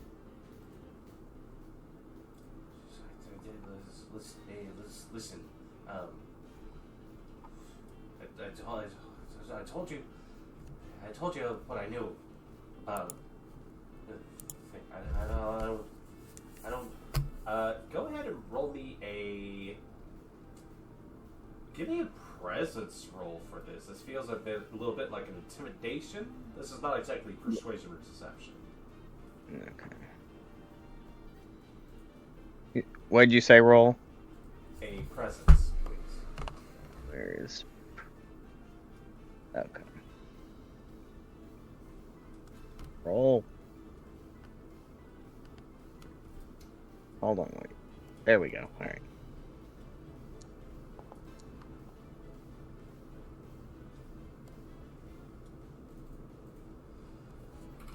$14. You lean a little bit. What do you do in this moment to kind of give a little bit more of that intimidation factor to kind of keep him from doing anything potentially truly stupid or, Maybe lean, like, hands or elbows on the table and just lean in closer, just more staring in his eye, directly into his eyes. Having barely glanced over this guy before, you know that there's not much of a fight in this gentleman. I'm sorry, gentleman might be too gracious of a word for this guy. You've not seen him often before or anything else along those lines. Granted, in your line of work, that's amazing if you could. But you see the practiced sort of like quick sizing up glance that someone like you would potentially do when confronted with a potentially dangerous individual. And you see his eyes quickly dart around, count the many spaces where something might be hidden, tucked away, something sharp, for instance. And I can read him doing this? Yeah, easily. Right at this moment, he's not able to say anything. You get the sense that he's not going to try to do something stupid in this moment, as he slowly kind of like lowers his hands towards the table, gives like a nervous glance one way or the other. He's not making eye contact with anyone. Look, if you're worried about me just ending your pathetic life now, like the last time, it's not worth. It'd be honorless for me to do it because you're not even worth it. But I think it's better to just leave you alive, so you have to live with the shame that not even connected to me, but what you brought to them. I think that's better for you. But in your incoherent ramblings you talked about last time, and the flash of light you saw, can you elaborate more on this?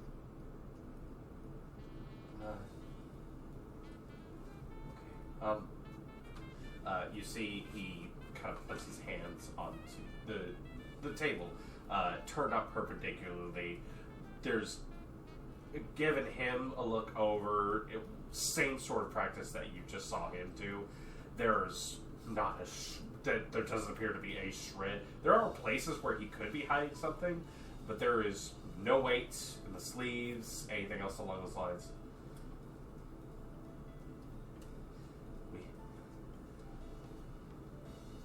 We're coming in because they were trying to ascertain something about a weapon. I don't know the details myself about it. I haven't earned any of my markings or anything like that. And we got here, and we talked to the guy in the purple and everything, and he said he could figure something out. He knew something. And we set a time. We went in to this place, and it was I don't know why it was so crazy in there. It's way different than anything I'd ever seen before. I had a bad feeling about everything, and then we got deeper and deeper and deeper. And then we got to this room, and there was like all this metal and glass everywhere. And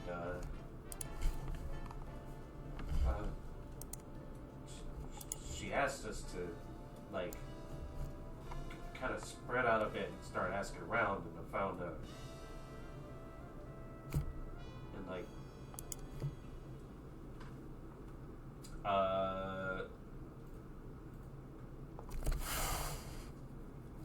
highs or lows? Lows.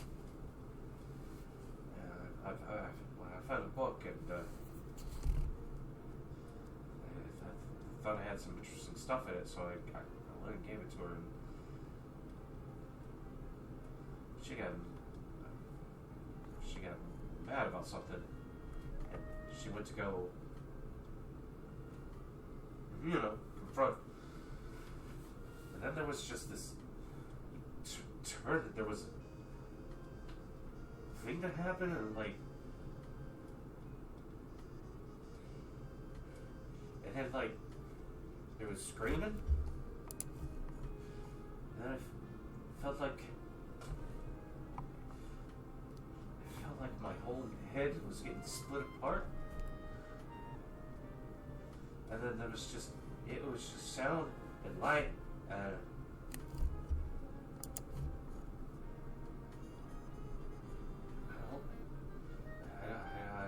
I don't know what happened after that, but everything went dark, and when I came to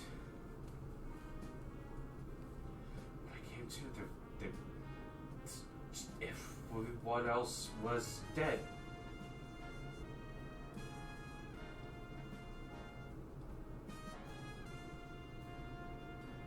But somehow you survived.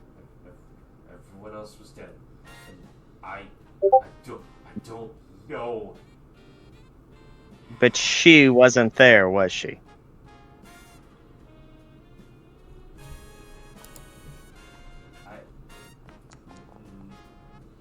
No, she wasn't there. But where she was, there was that weird crack.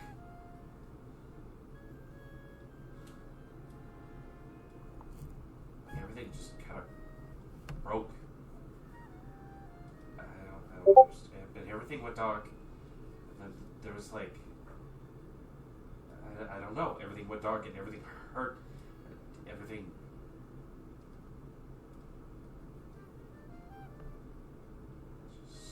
Besides the contact in which ran the facility in which you were at, was there anyone else besides you all there?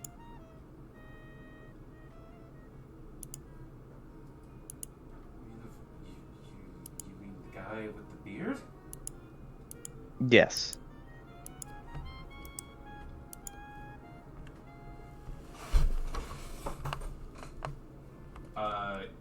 Go ahead and give me a perception check if you don't mind. This is a kind of an insight sort of situation here.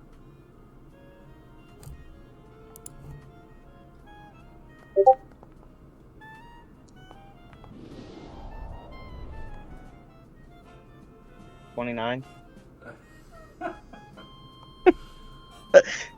Am I getting a fuck you?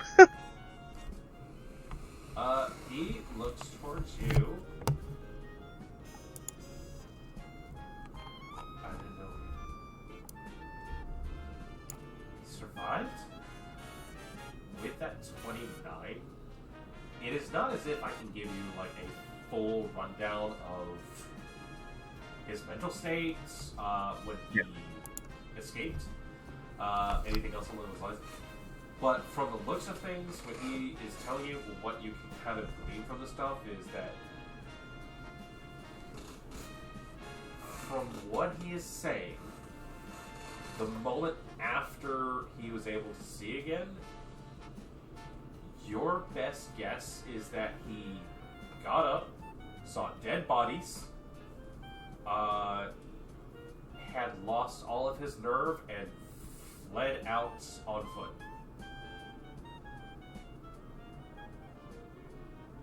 He did not stop to check everything altogether, which, with a 29, makes up for the fact that why he said those things during your first meeting. You mentioned a book. Do you remember anything in this book that you handed off? It was talking about he was having met with some people recently. Do you remember, Roach? I need you to remember who I or didn't see- what. I didn't see names in it. He just met. Again, you were not worth me even killing. You can't even remember a name. All I saw was that he had met one of us before. Okay? And there was some other stuff, but I wasn't in charge. I'm just I can passing see along. why.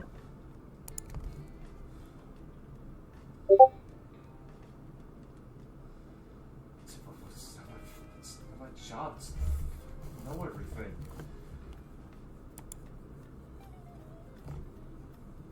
When was the last time, Roach, you were in Shadow? He looks up at the tent, despite the fact that it is a cavernous place, always perpetual night due to the fact that there is no sun.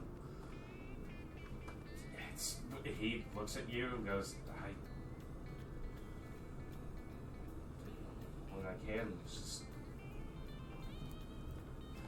When is there not eyes on you here? No, Roach. In the swamp. Oh.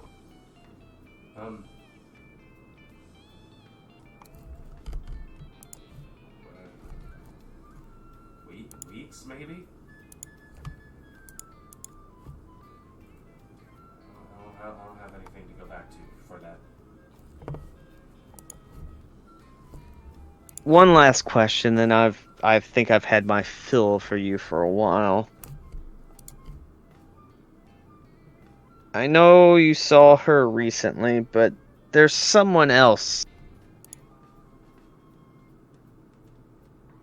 in the swamp. Is Aurora still around?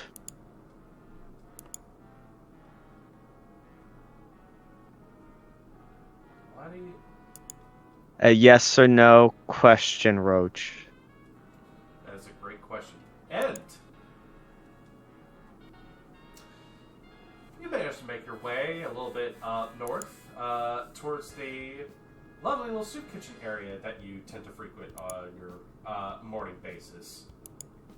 As you make your way towards a sort of a building, not exactly the best of conditions or anything like that, but it's still a dedicated kitchen for the line of food and everything like that. You see the back door is open, wide and well, just kind of propped up with what looks to be a wastebasket, just sort of holding it open. Inside you hear a flurry of motions as, a very particular someone is cooking in there. Big tail kind of brushing past and forth, back and forth over some of the currently unused countertops. As you hear someone just kind of working their way up, I assume you would step your way on in, and you see rather large, rotund figure of a large raccoon man who is currently working his way over an open stove as he turns him out and goes, "Alright, everything looks like it's come together." Turns, looks in your direction. "And how you doing? It's good to see you again. How's it going? How's it going? Hey, you come by to help out?" Please say you come by to help out. Yeah. There's something big happening, or Oh, no, big's the day, or I just needed some extra help. Dad Norozine has unfortunately been caught up with some work elsewhere, so had to trying to get all these hungry bellies filled. Do you mind pitching in a little bit? yeah, Should be no problem. Alright, cool. Hey, I've got some gravy that just needs a little bit of syrup. I'm making some biscuits to go with it, and we'll be right as rain as far as we know. And he just turns and starts basically going to town on the bread that he's been whipping up at this point. You kind of fall in without even needing to ask too much. You've been doing this before. It's no role necessary or anything else along those lines. You just kind of fall into the rhythm of everything going on here. So, how's the last couple of days been treating you? It's been okay. Found a lot of new stuff to look into. I see. Yeah. If you don't mind me asking, I'm just trying to squeeze in as much of your sunny disposition before Mr. Buffington manages to steal you away, huh? What?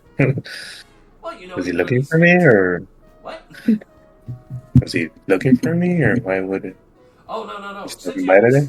you're taking up a gig over there, I assume you're going to be spending some time over there actually earning some money. Oh. Talking about the tavern, I think. Yeah. So I'm just sitting here thinking like, oh, whoa, is old Opus Brooklyn, is one of his best gal pals ain't going to come by to say hi to him. No, I mean, I'll still help out when I can. I mean, it's not like I have a crazy fixed schedule over there. As long as cover well enough, it should be good. Alright, good, What? good. Well, I should be having more help coming in later in the day. I just could use some help with the whole morning rush and everything else along those lines. So, we'll be able to get this all together, and you should be there before you even know it.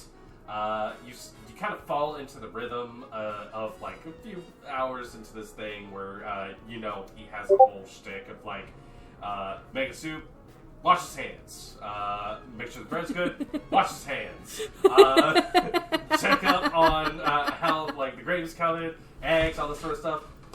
Doesn't touch anything, wash his hands. But as the two of you kind of work around this stuff, and also he makes sure that you care about your personal hygiene, because Lord forbid you dirty his place up. He looks at you and goes, oh, by the way, hey, you've been helping folks out around town and stuff like that, right? Yeah, I mean, whenever I can, when I'm able to. Yeah, so, hey, listen, not that you have to, or anything else along those lines. There's a new guy who has been having a little bit of a down on his luck sort of situation. I was wondering if you give him, like, maybe a few words of encouragement or something else along those lines. If you could be a pal, I'm not trying to throw you over there to be like, I can't hear anything else along those lines. But, you know, just so he can have, like, someone to, like, express, like, oh, I was in your position, like, not too long ago, and this is how I work things out. I don't know how you work things out, but it's great to see you work things out. But still, like, try to help someone who's just need a little bit of an extra, like, you know, helping hand or something along those lines. Can you do that for me? Yeah, it shouldn't be a problem as long as you know where they will be at or anything like that. Oh, yeah. As a matter of fact, I think they're eating right now. Well, it looks like he's got a little bit of a friend. He points out the window to the kitchen where the serving line is, past, like, a couple folks who are coming up for some extra food. And you see at a table that he's pointing at, there is a gentleman sitting with his back towards the line, a little bit of greasy, kind of brown caramel hair on his head, and sitting across from his area. Okay. Have they had anything to eat yet or anything so I can take them? No, take them some breakfast. I don't believe Little Miss Purple Hair had anything. Don't see a plate or anything in front. If you want to take her some grub, I mean, by all means, Norzine's paying for all this, so no one goes hungry here. Alright, I mean, it seems like it's calmed down a bit. I'll just take some to eat and see what's their story.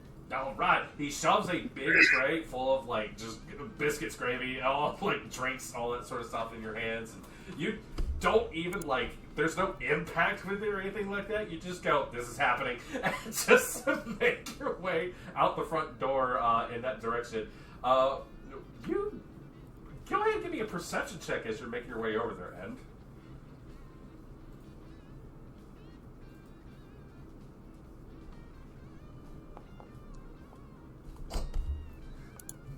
on your way over, you do notice that it looks like these two were maybe having a bit of conversation.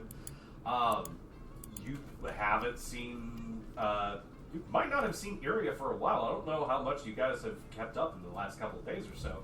But you do notice that she appears to be having a conversation with this gentleman who you've been directed towards. And but she doesn't have a plate in front of her or anything else along those lines, so... you don't exactly hear any of the details on this conversation. But as you kind of do make your approach in... How does the ship come in for a landing? It's not like, probably like nonchalant. She doesn't really care much, I guess, in a sense. Like, because she doesn't, like, you just walk up and be like, oh, hello again. Brought you some breakfast. And I guess, hello for the first time, Mr. Person. His name's, he's Roach. He's a roach. Nah, I've seen roaches. That's not what they look like. I mean, he's dirty a little bit, but he just needs to get cleaned up. Well, here's your breakfast. Oh, I'm not hungry because talking to him makes me lose my appetite. That explains why you're so short, then. I'm average height. What does shortness have to do with anything? Well, you're not going to go big and strong unless you eat your food. What? Breakfast? Do you have breakfast? Where are you from? Where are you from? Does everybody have where? Do they have fancy swords? I have a sword. Where you're from, do people point out people's hair colors or their height all the time? No, because it's where I'm from. I was the only one that was there. Then I came over here, and then a lot of people started asking me, like, hey, where you get your red hair from? And I was like, I just had it. But I can change it colors. I've only known you for a short bit of time. Yeah, And this is irrelevant. I thought the blue one was the weird one, but I'm starting to think you're the weird one. It gets Maybe. weirder. Are you also helping this person, or you said you needed help? No, because this person, there's no helping this person. Are you sure? Have you asked? Hello, Mr. Person, who you really haven't told me your name yet. To literally everyone else who's not even in the scene or anything like that, this man looks so much in danger. He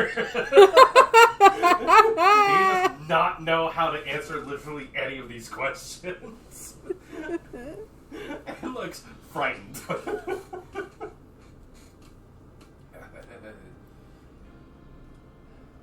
Oh. There is a darting over look towards Iria. I'm going to ask the both of you to make me a presence roll, a roll-off, if you don't mind. Battle it out with the presents. Who's got more aura? Oh. Ooh.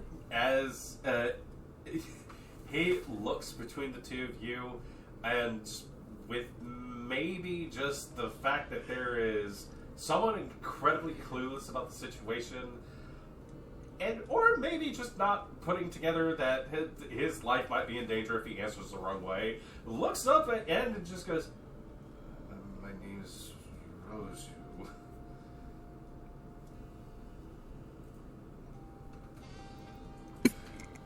Oh, okay. I barely heard you on that one, but here, maybe you need to eat more so you have some more energy. Maybe you can. That might start helping. And is fucking precious. Thank you. He gives you like a head bow as you just kind of like slide more food in his way. I can take the dishes back to wash if you need help with washing or something. Miss Helpful, you say this food will make you big and strong, but will it restore honor or any shred of dignity you would have, because this roach would really need some of that right about now. No, but it might help. I mean, we all got to start somewhere, right? Got to take it a step at a time. If one, well, I mean, would you, Rosu, was it? Is that something you even want, or what is that you need help with? I'm just trying to get by. Is all I have nothing. I'm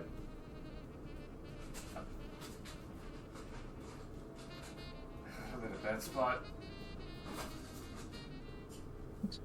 Could always be worse, Roach. Financially, I got nothing. I have nothing. I've come here to try to make my prospects better, and it has not panned out. Well, on that note, Roach, hopefully our mutual friends don't pay you a visit. And I get up. I'm sure I'll run into you at the Sphinx at some point. Don't bother wasting your time on this one. And I just... Yes. Make me a presence roll with advantage.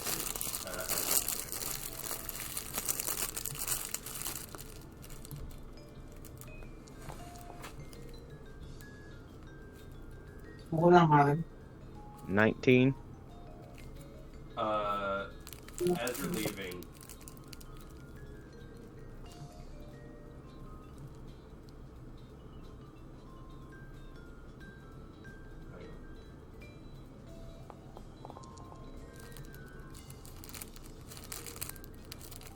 no.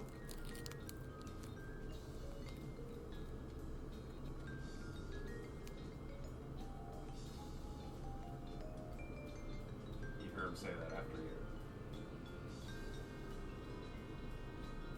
I pay him no mind.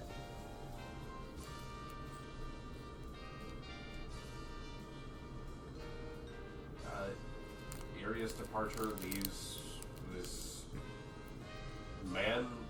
young man, very, very dirty, disheveled, kind of sitting next to you, and as you get the sense that he just lets out a huge breath from some place in him that apparently he was holding it.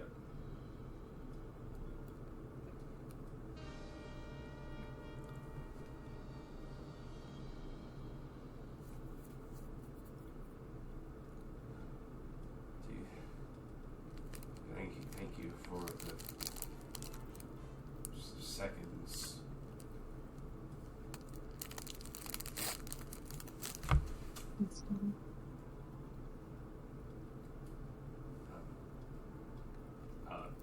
Awkwardly, he just kind of like looks up at you, not sure what else to say, and he just. Do you want some, or do you need me to help with anything?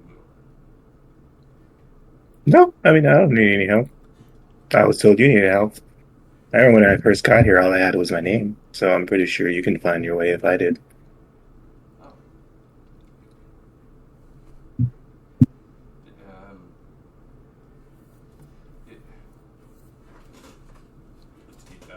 Do you know of any place that might be safe to stay at?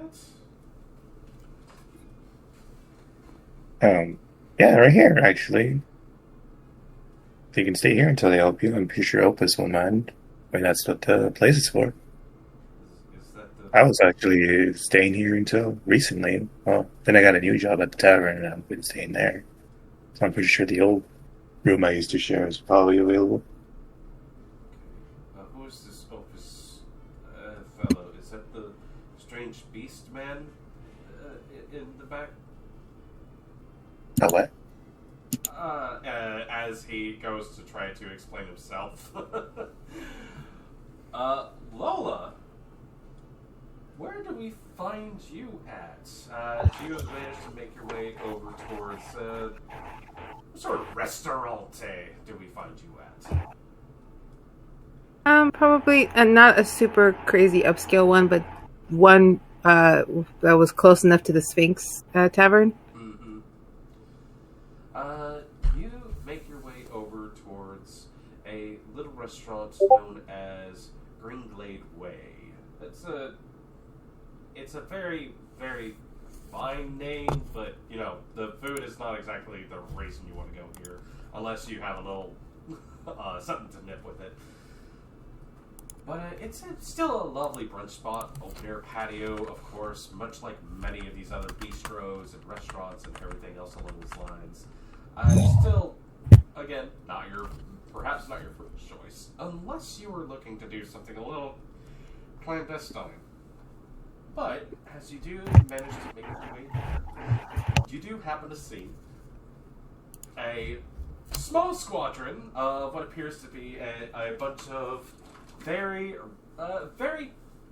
polite, in a way, sort of loud set of gals who look over towards you and go, "Hey, Lola, hey!" As they all begin to wave you over. You see Lacey, Alana, and Berenice waving you over towards a table, which apparently they have just managed to set up. And you also see that there is a 5th seat available, as they knew that a particular someone was coming with, as Chewie kind of trundles along behind you. I would say Lola greets them in a much similar manner and be like, "Oh my god!" Yeah. Kind of way. Very yelling, shrieking. Very screaming, very like grabbing hands, all that sort of stuff. You see one person with newspaper go, "Hey!" just off on the side as you make all this just cacophony of noise. As things start to die down, you see someone go, "Hey, Chewie!" He goes, "Hello." Just kind of like stands by a little bashfully. He goes, "I'm gonna go." You can sit down here. Can he sit down here?" Yeah, you can sit down here. She looks over at like her friends and she gives them. She would have already told them the plan, so that they're aware of what's happening. So she kind of like, "Yes, you can sit here." Plans made eons past. Yeah. Go ahead and give me a persuasion roll. You have assistance from 3 different people, so that's advantage 3 to this. Also, Chewie's not that... he technically works for you, so that's an advantage 4 on this persuasion roll, if you don't mind. Okay. So I just put 4 on that? Yeah. Alright. Rolling. Just like 2 1s. Alright, let me see if he can withstand the charms and charmisma of 3 incredibly pretty girls. Now, despite the fact that he shouldn't be rolling with this, he is going to roll with double disadvantage on resisting this, which is going to be great because he rolled natural 1. Yeah! So he looks around and goes, okay. And very bashfully kind of goes and sits down on the chair. If the chair had any sort of personality or sentience or something like that, it would be screaming, "No!" as like this massive heft of a man kind of comes and sits down. And you just, despite the fact that it can't, you just hear a little like squeak as it kind of like the frame of it kind of like starts to bend out. There is a R2D who is kind of looking out at that going on, just goes, this behemoth of a man just kind of sits down into this chair and just goes, "Hey ladies, buenos dias, how is everyone doing today? So what do we have?" He's very shyly mumbling to himself. You can kind of barely hear him as the girls come in. "So Lola, what are you up to today? What's going on? Dish now." It's definitely a brunch and then kind of drunk shopping day. She's again looking at them with like that, like, keep this going till I have to make my rent. Oh my god, yeah, Yeah. of course. Now, we were thinking of some very, very elaborate sort of shots to start off with. what are you thinking? We could have something from along the lines of like, I'm thinking like some of the Guild Lager. If we want to go for that, it get really, really fucked up at the beginning. What are you thinking? I'm saying we go with that, and then we give 2 to Chewie because he's gonna need more, right, Chewie? I'm technically not supposed to be doing a job, but I mean. Oh, come on! I mean, Lola, because you're kind of like my boss, and if And your boss is telling you that you should have a drink. 2. Maybe 3. Damn, don't kill him. I'm afraid I can't see any fault in this logic. I'm going to have to work on this for a bit. You see him just fall into like his conundrum phase, which is. I would like to use my attractive skill and kind of just lean in and bat my eyelashes. Please drink with us. It's so fun if you're sober. There is no role necessary for this. He, like, literally every single gal, just, again, a dwarf, a dark elf woman, and another, like, sort of human-esque looking lady just all lean in. Please, Chewie, as he just goes, oh, shucks. You see him get pressured into this thing. Goes, okay, I'll have a drink or 2. You can go get the drinks if you like. It's like, no, it's okay. I'll go place the order and have it sent out to you all, because I actually have to go powder my nose. Okay, sure, yeah, I don't mind sitting here. You see, like, just all 3 other girls are just batting their eyes. It's like, in a weirdly synchronized way, it's like, that. Sort of like, just fireworks going off in his brain. You make the plans, and you excuse yourself from the table, you head off for... Do you go actually order drinks, or do you just... Yeah, I go order the drinks so that he drinks them. Mm-hmm. And once I send them, then I'll make my escape. Me a presence roll. I'll give you advantage 1 on this. And we'll see how that works out for you. Oof, not that great. Okay, 16. Not too bad. You ask for... I'm assuming you ask for the bottle of Guild Lager, or do you try to go for something a little more esoteric? I have a very, very wide vocabulary. I don't know what esoteric means. It's fine. Do you, or are you trying to order? You know they have Guild Lager on them. You can also ask if they have something a little more rare, a little more unfounded. Maybe even potentially something they have to like spend some more time on. I would say that specifically for Chewie, so that he gets a good drink. Because I am going to get him in trouble. He is going to get in trouble for this, so like, he needs a good drink. It's not hard to ask for like a little bit of Guild Lager, and you see eyebrows get thrown up on that day. But another, perhaps a little bit more of an expensive drink. It's a little. It's one of those. It's like it's not really asked for a lot, and it's not guaranteed that everyone has this thing. But you know, a good bottle of Donresian wine would do quite well for Chewie. Then that's what I order. Keeping my voice very, very lilty and soft with the bartender, so that they also aren't suspicious of me. You ask for this, they look at you, and there's that moment where they're like, "We're gonna have to credit check you" or something along those lines. There's no credit lines or anything like that in this world. Don't worry about it. But they definitely like take a moment to go. Okay, and you point at the entire table. They're like, "Yeah, we're definitely not opening a tab. You're paying today," sort of situation. But the staff goes and they start setting up those drinks. One of them actually has to go into the back to even see if they have a bottle of that. Now's a good time if you need to slip away. He makes a run for either a bathroom or a back room that would have a window or a door to get her out from through the alleyway. You have been to this location quite enough. They have like a little lad and ladies room down like a little kind of tiny hallway. There is a window that they usually have open anyways, just because it helps provide airflow. Air conditioning hasn't been invented yet, guys. And you have an agility of 3. Go ahead and give me an agility roll, actually, if you don't mind. You probably have this. Yay. 25. That's 25. You basically disappear around the hallway and be like, I'll be right back. The moment you get like 2-3 steps down the way, you...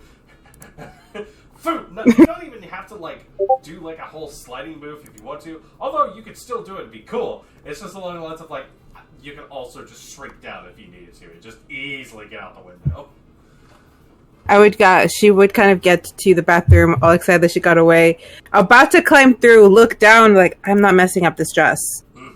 And then turn into a small fairy form and out the window. You back into a fairy form, flit your way back out. As you are making your way out, go ahead and give me a perception check if you don't mind. And then I'll ask you if there was any sort of place in particular you were planning on meandering your way over towards.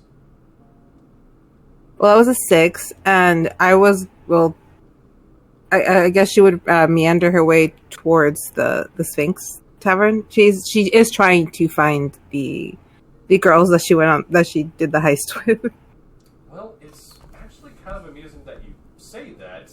You happen to be headed in a particularly sort of not exactly confrontational, but definitely paths crossing sort of situation. Do you stay in your fairy form the whole way, or do you bamf back into... She faces back into full form. She's like, I'm showing off this dress. I don't give a fuck. Showing off the dress, having a good time. You almost run a little bit into Sherry. Sherry, you have to look up as you see, like, off in the distance, a little bit of sparkle of color, everything else along those lines, and walking in your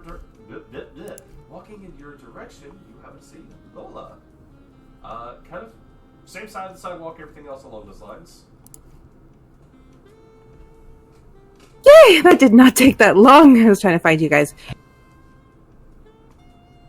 Well, I don't know where everyone else is, but hey there. What are you up to?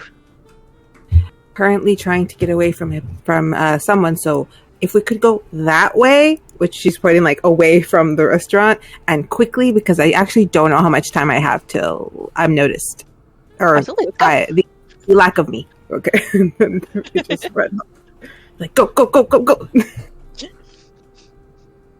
Well, you got a couple options here. You could head right, and that would take your way towards the river sort of location. It would be a bit of a walk towards until you guys hit the Magnificent Gems. Or you can head left down Dazzle Avenue and get lost in all the noises and sights and sounds, although one of you does know that someone might be keeping an eye out for you down there. Or you could just pick a whole another direction, south, north, that sort of thing. Hey, I have an idea. Into the tavern itself. Sorry. No. She's like, actually, I have a better idea. Doesn't Cass work over at the Gems?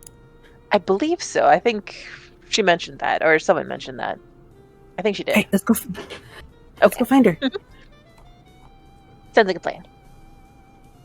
Also, here, and she takes something out of her bag, and it's a tiny little like a little jewelry box.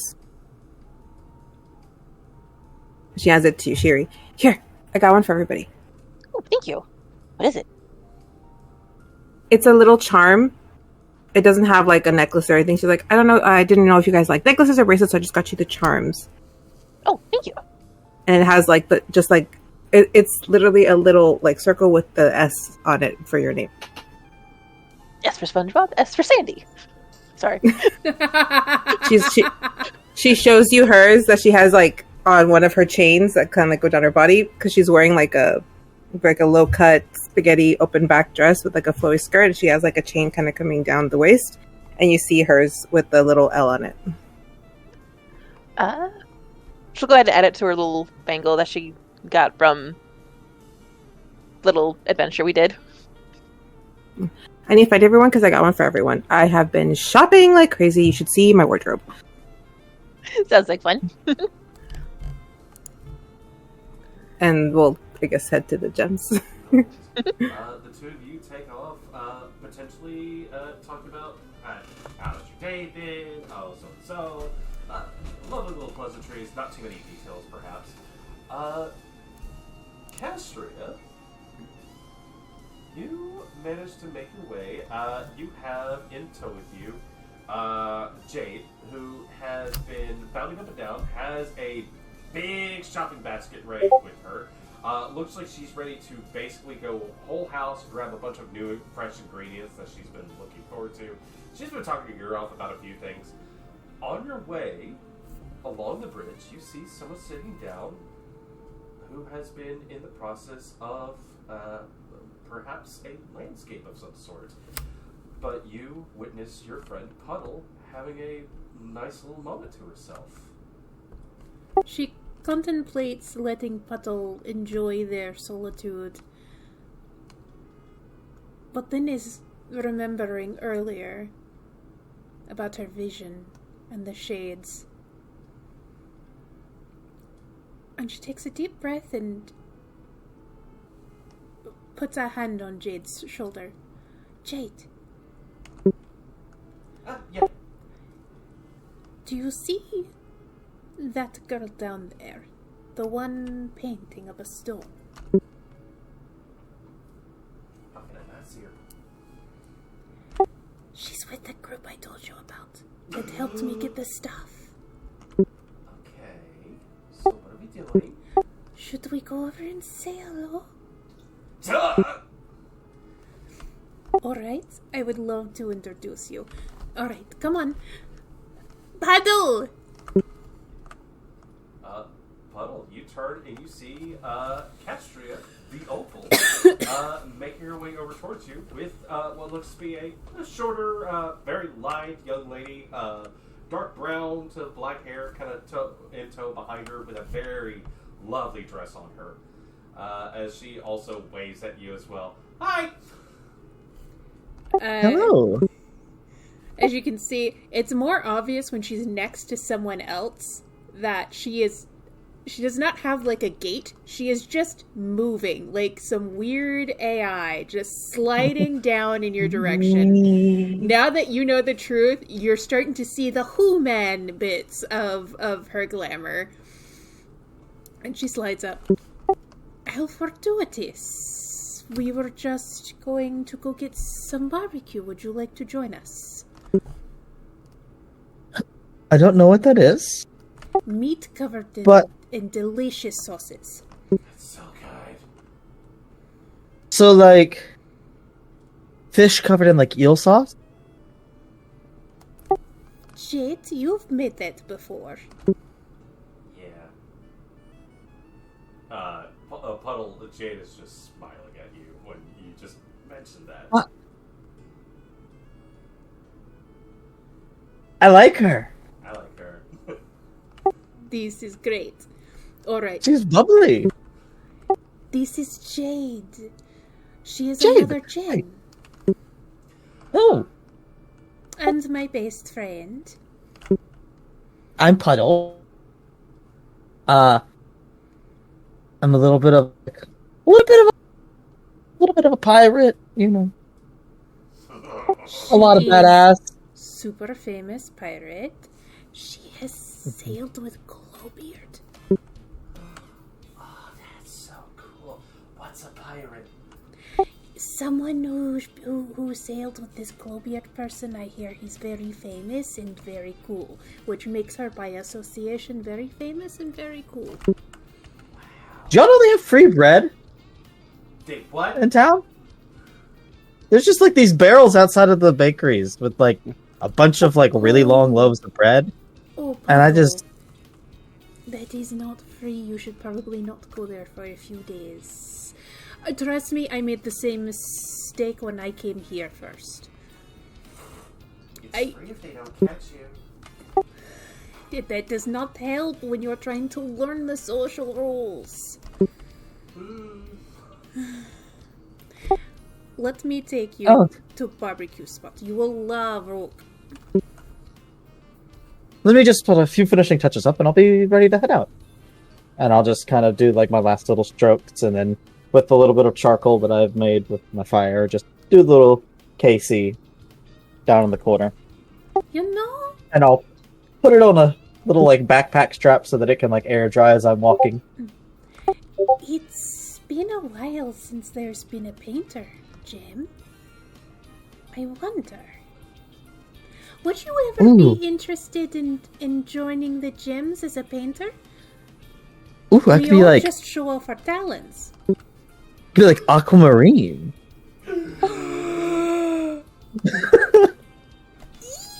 Okay, tonight after the opening, you come back with us. We'll show you. We'll tell Mama Diamond all about you. Okay, I love that. Although we gotta get her added. She's super cute. I really like her butt. And we should do. We should have use the What have I told you about saying things like that? It doesn't. Yeah, Not yeah, everybody is. And yes, she is very pretty, but we. Definitely. Yeah. Absolutely. I think we would all have a very fun time. We'll have drinks. I'll make food and stuff. You see a flash of fear go across her face. She goes, or I may have to clean up the mess I made from the other day because Mama Diamonds. And so, we'll burn that bridge when we get to it. What is Mama Diamond referring to when she talks about the mess you made? I tried making a new sauce the other day, which involved a lot of alcohol and is a little too sticky, and I didn't really think of it all that much. And I was trying a whole bunch of different batches, and so I left some of it out to cool. And unfortunately, it adhered so badly. She said that we might as well hand it over to Muse so they can use that as sort of like plaster or something else. But wait, you used alcohol. Is it not only a good plaster, but also a good a flame, a catalyst? Perhaps you Flame? could use as like a sticky bomb. Just see big smile across her face. Yes. Fun little bomb. Anyway, Puddle, you must come with us. Are you almost done? Yes. I finished up. I've got my easel and stuff packed up. We can head out. I was wondering, have you seen Shiri today? I kind of wanted to ask her for some help later. Something I wanted to try, but I don't trust that I won't hurt myself. And I know she's very good at healing people up. So I kind of would like her help. Do you know where she's at? Maybe we could go find her later. She's usually at the tavern that I have Okay. seen. And we're all supposed to meet there tonight, yes? Castria. I can't keep track of town here. At one point, Puddle turns and looks in a particular direction. Castria, you see the painting, and there is a figure within the strokes that looks towards you and points towards the city. I believe I might be able to get us to Shiri. Okay, so this barbecue and then Shiri. Yes. Although, let's just go in this general direction first. I think barbecue is also in this direction. I bring out the flyer to double check where his current food truck stop is at. It is going to be, yeah, you basically, you know the directions by heart. There is absolutely no way you could, as much as his is a pop-up stand, he has frequented Undertown so often that he has kind of like a dedicated space, a little bit to the south of where the Sphinx is, everything else along those lines. But it's not going to take you very long in order to get there. Also, if need be, you can follow your nose, or what you have. Thanks for that. I also have a question for you, Castria. You seem to know lots about magic and, mystical creatures, because you seem to know a bit more about the Sphinx than I ever thought there was to know. Heard of a paragon before? Can I roll on that? Yeah, give me a learning.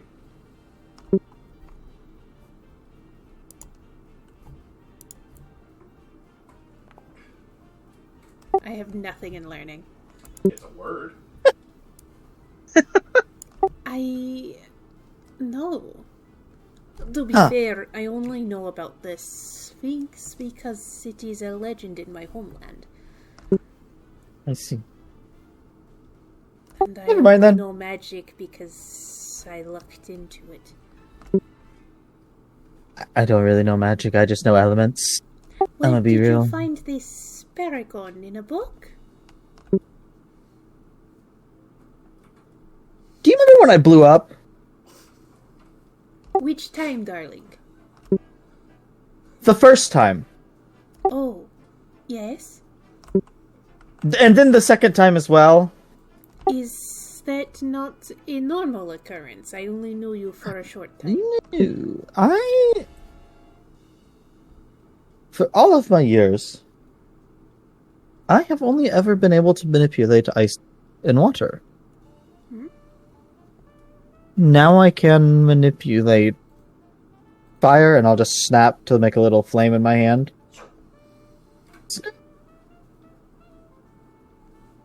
It's also what I wanted to talk Jade's to face Sherry just kinda about. fades into where the fire is.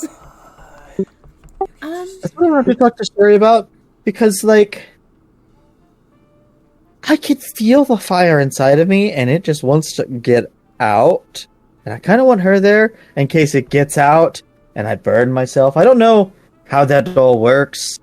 I tell you what, when we have more of a stable and safe environment, I'll do a reading on it, and then you and Shari can try it with a little more info. Well, I mean, it told me that it was fine. That it doesn't seem to want to hurt me. Speaks? Yeah. Oh. I am not a stranger to voices in one's own head. It's not in my head, though. It's in the fire. She looks for the fire. You don't see any particular fire. True sight. Roll for it. I do have the flame still going in my hand. Oh, that's a natural 20. Okay.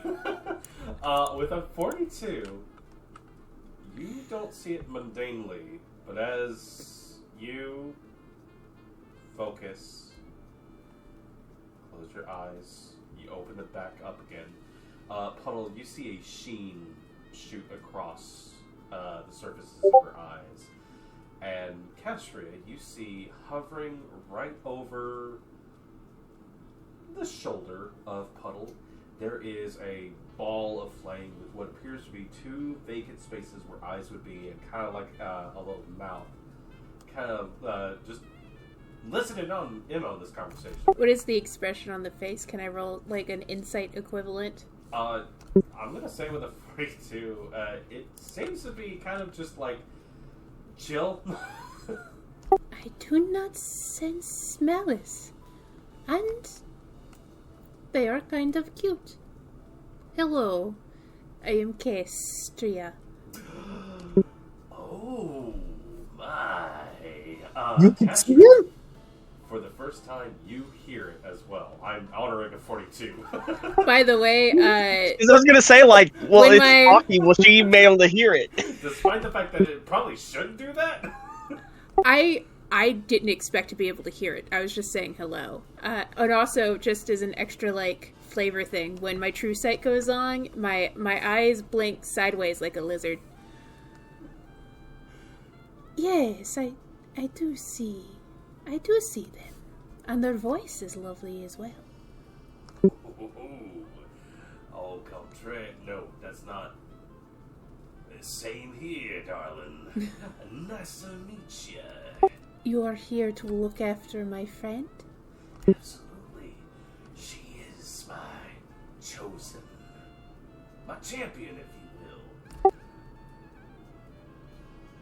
She looks at Puddle. You and I, not so different. Oh, that's so fucking interesting. Why don't you see me? Wait, I can talk to you. What do you mean by that? Perhaps I would like to keep at least one secret for now. You see this individual swirls around a Puddle in an incredibly excited manner. You see Jay's dress kind of go whoop, a little bit. That thankfully is down by her ankles. She goes, whoa! Okay, it's getting hot here. It's getting hot here. Is it getting hot here for the two of you? What are we talking about? I am dying to know. I'll tell you some few things later, darling. Okay. Let's go get the barbecue. If I miss out on the ribs, I will be very put out. Oh my god. So you say put out and Novos goes, No, not that I would not. I would never. Okay. As you turn and look towards the end of the bridge, two particular feminine figures happen to be found on the edge of it. Lola, Sherry, the two of you happen to look up and you see Castria, Puddle, and one extra lady just kind of hanging out on the bridge. I can't tell if this is fate or if we're just really good at fighting people. Maybe a bit of both? Nah, we're just really good at fighting people. Let's go. I don't know who the other person is, but it can't be that bad. Lola! I think it's good company. Sherry! Hey there. Hello! Person I don't know. Hi! Oh my god, there's more of them. It's just your mother team, Castria. Sorry, I'm counting in my head how many there are. 1, 2, 3. I believe there are between all of us 6.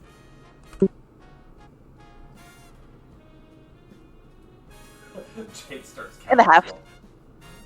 There's 2 more unaccounted for. Has anyone? I don't know if anybody counts as a full person, Muted. but it's at least half. Push talk, maybe. Oh, sorry. Where are the other 2? Oh, never mind. This is Jade. Hi. Nice Look, to meet you. puts out her hand. Nice to meet you. Nice to meet you, Jade. Nice to meet you. Nice to meet you. Opal, she looks back at you and it's just eyebrows. Calm down. We're all good. Hi! We're going to go get some barbecue. Y'all coming with? She looks over at Sherry. Are you hungry? I just ate, but I'll tag along. Do they, by any chance, do they serve anything, not anything with a kick to it at this place? Or is it just food? Rook delights in many different types of sauces. Some sweet, some sour, some spice. All to your preference. Not what I meant, but I think I'm gonna try that. Flash. Says, I am trying to find all of you because we're missing 2. Flash jump forward. We find all of you at another one of these sort of open air patio places where lining some of the exterior places are a bunch of like these little food carts that have been set up for various things. One in particular has a little bit of extra heft to it with what appears to be a large slow cooker to the side of it.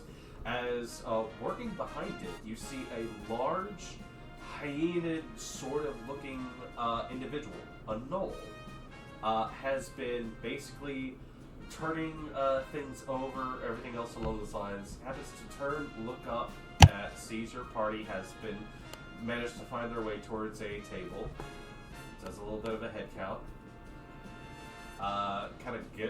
chuckles to himself and grabs what looks to be a platter of what appears to be large ribs on them, makes his way over. Greetings, it's good to see all of you. My dearest Kashria, it's lovely to see you again. I've brought you customers to delight in your arts. Very well. One moment. He turns, leaves, comes back with what appears to be like a series of small, like little porcelain cups of some sort, and then like puts down like a series of bottles. A flight of ribs with different delicate sauces of heats, intensities, flavors, that sort of thing, for you to enjoy. Other things per your request as well. Thank you, darling. We are going to an opening of the tavern later. You should join. I see. Opening a what? Oh, this smirking sphinx will have its grand opening tonight. You did not know. You know what? I might have heard something at the club last night, but I've been a little out of it the last few days. But that sounds awesome. I'm completely free so long as I'm not found. We have to start learning some cloaking magics for you. Might be useful. But trust me, if anything, he's probably already passed out. So I think we're good.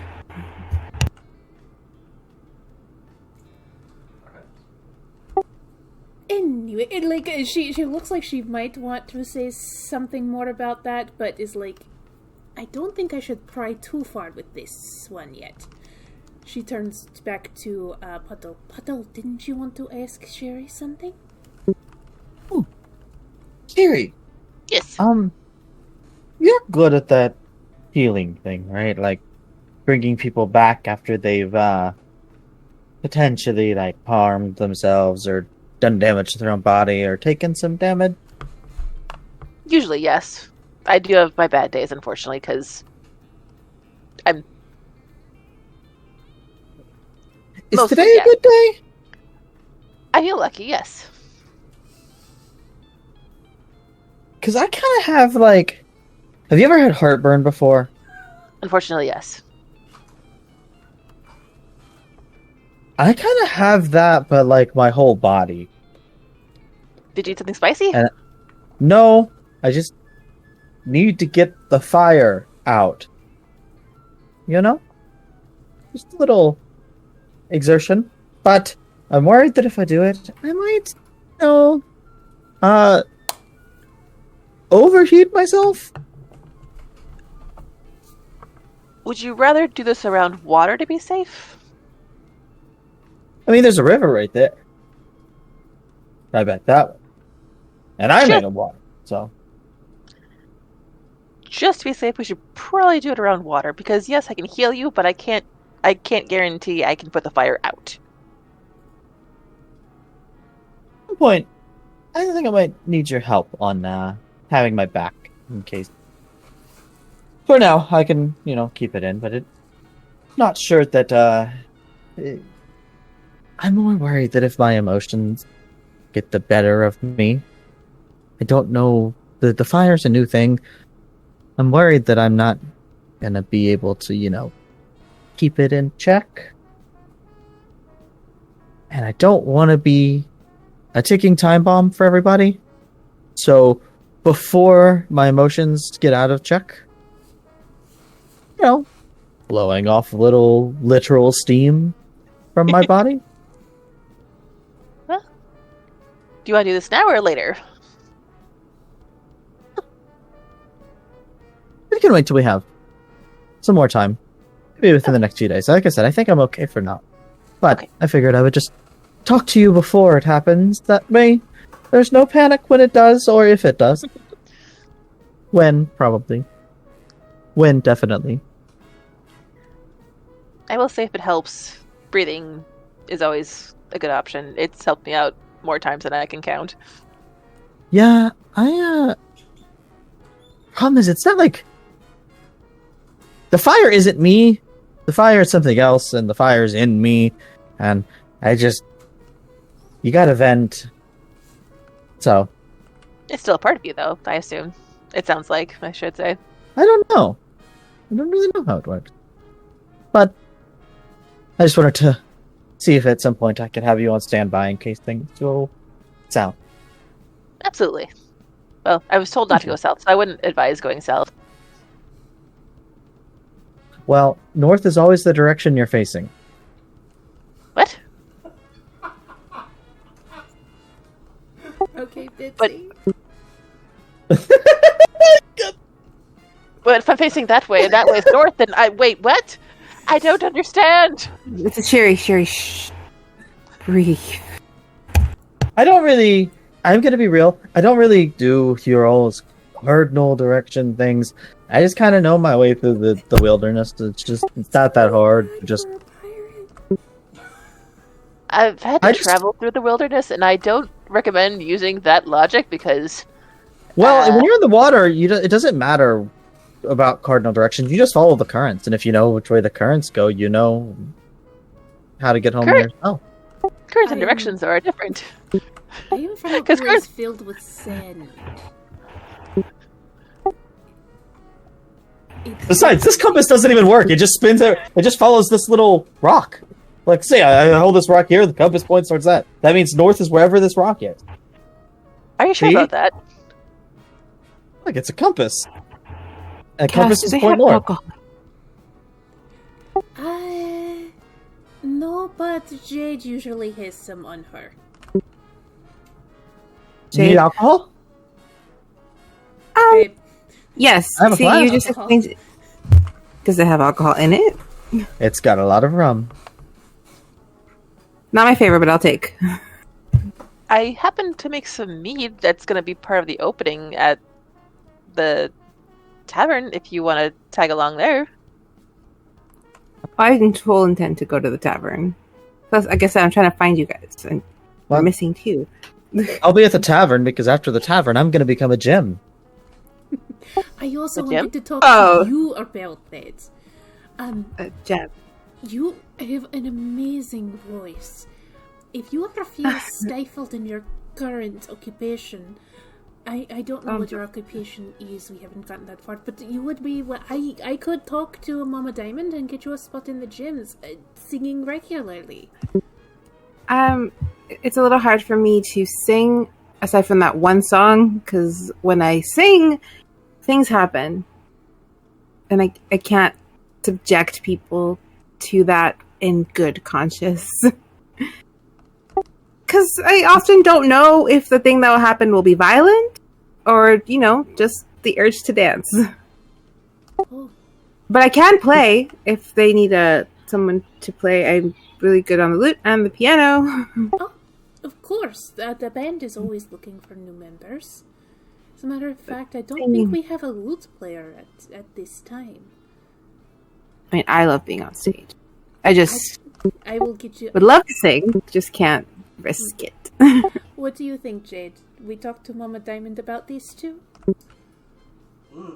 I definitely think we can talk to Mama Diamond about that. You see Jade has like little itty bitty dabs of like barbecue sauce on her corners of her lips because she's been chowing down this whole time.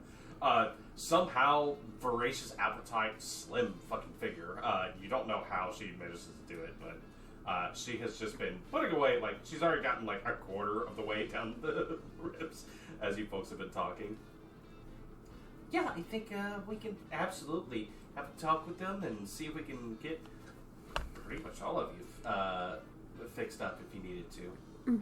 It's also a real good place to stay if you need a place, In case things go down and you need somewhere to hide. That's why I live there. Oh, the only thing that's going to happen if I get caught is I'm going to get dragged home and scolded. But I'd like to avoid that because then I get a cut allowance. Noble?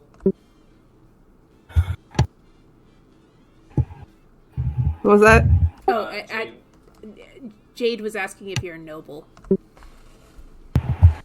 Oh, no, not at all. I was going to say, because we have... you see she... We can talk about that. I didn't say that. When I know some, though. Oh, well- I do know them. I'm not one. You know how they are. When she said noble, Puddle would have looked up and been kind of like panicked, like, Not you. It's not like we have Zaz and Dandias come over or anything else along those lines, so...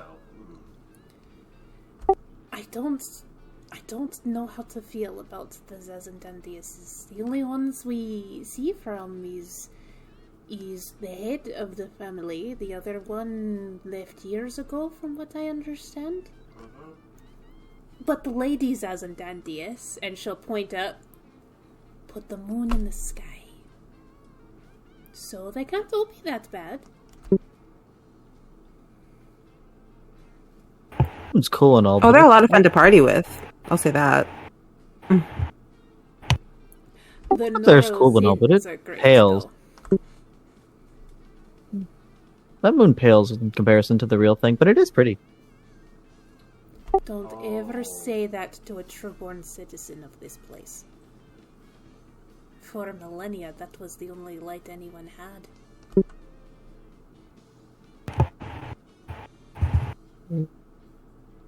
Oh, she's right. Why? That's actually, I wouldn't say that to someone. You say that to someone when they're like, they will throw hands.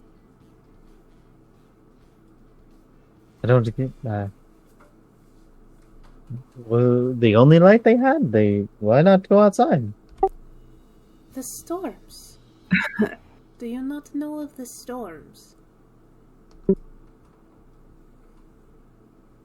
Those actually happened? Yes. Why we're here? Our people didn't leave.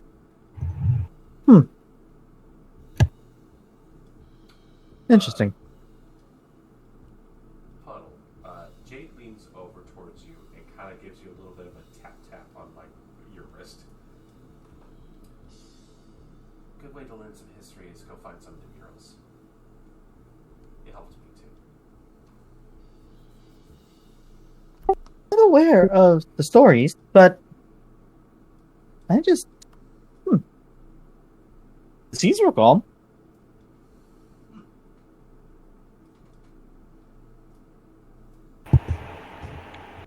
I'll take your word for it. We still had light. Our home still had light. So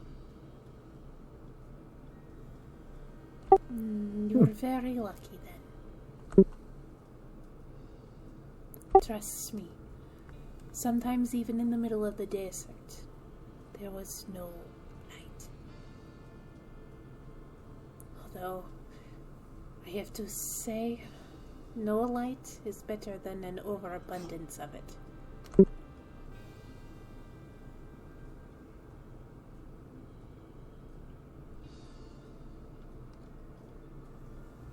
But yes, the nobles are all interesting from what I've seen. It's also could be said that the most generous family is the Norozins.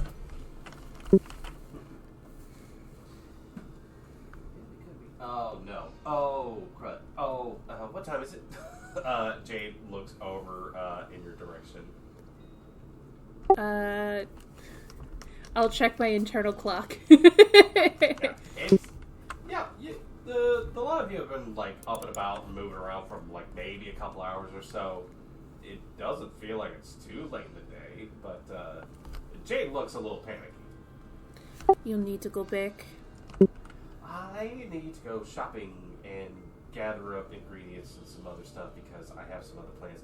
Because, you know, Emerald's going to be having her going away party and everything like that, so we got to stock up for that. And When are we holding that again? Within a week? Yeah, within a week. Don't worry, I'll be there. Oh, I need to talk to Rook about the arrangements as well. So we can have some of his barbecue at the event. Oh, the rest of you, would you like to come to the going away party for one of our most famous gems? It would be a blast. Party? Yes, and I'll give the date. And be like, if we're able to, it would be a good way for you to get a free experience at the gems and get to know all of us and perhaps do your audition. Emerald would love that. I'll see if I can. What about you, Puddle? I'll grab some art supplies, some additional canvases, and some more powder for paint, and I could come by and, maybe paint Let me a nice know if photo you of. need- Yes, of course. Let me know if you need any art supplies. I can always get some for you. Oh, I'm good, and I'll, as I turn, I guess this would be the first time that Lola and Shiri would see it. As I turn, there's the canvas on my back. There's, 3 empty canvases under it. I got them, on straps, so it's like a little backpack. And there's on the top is the painting that I did by the arched bridge on the river and Castry of the figures. all of that. It's still got the little Casey in the corner, too. The same one that I used when I painted the seagull over the peacock. Ooh. That's actually really good. I've been painting my whole life. It shows. Perhaps I can commission you. You paint a scene of the party. It'll be part of your audition, and I can commission you for the art and give the art as a gift to Emerald. Commission? It's when you When they do a paint me. piece of art, and I give you money for that art. I can make money off this stuff? This is Undertown. You can make money off of a lot of things. I might need to go see the city council. They say there's a lot of painters there, too. Good to know. Definitely a different side of our profession, but yes, you could totally go to the city council. Paint murals. They love the murals here. Gives the city color.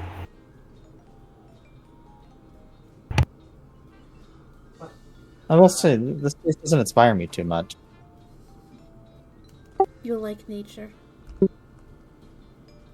This is nature.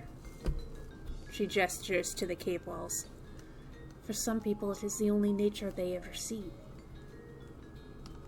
There's nothing wrong with it. It's got its own beauty, but there's something about a rolling green landscape. Or a crisp blue. That... I don't know. Just... Calls to you.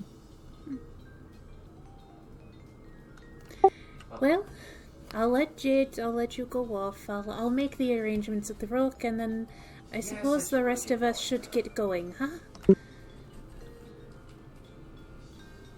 Nice to meet you, Jade. It's nice to see you too, Shiri, Lola, Puddle.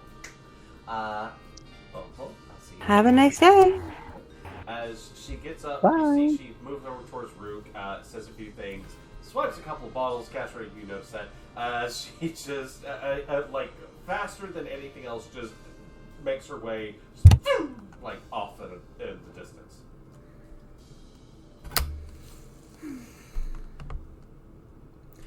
All right, to the opening. Hopefully, the others will be there. Oh, real quick. And she takes out a box for Puddle and a box for Cass. Here, I didn't feel right about giving you the gift in front of Jade when I didn't have one, so here. For her.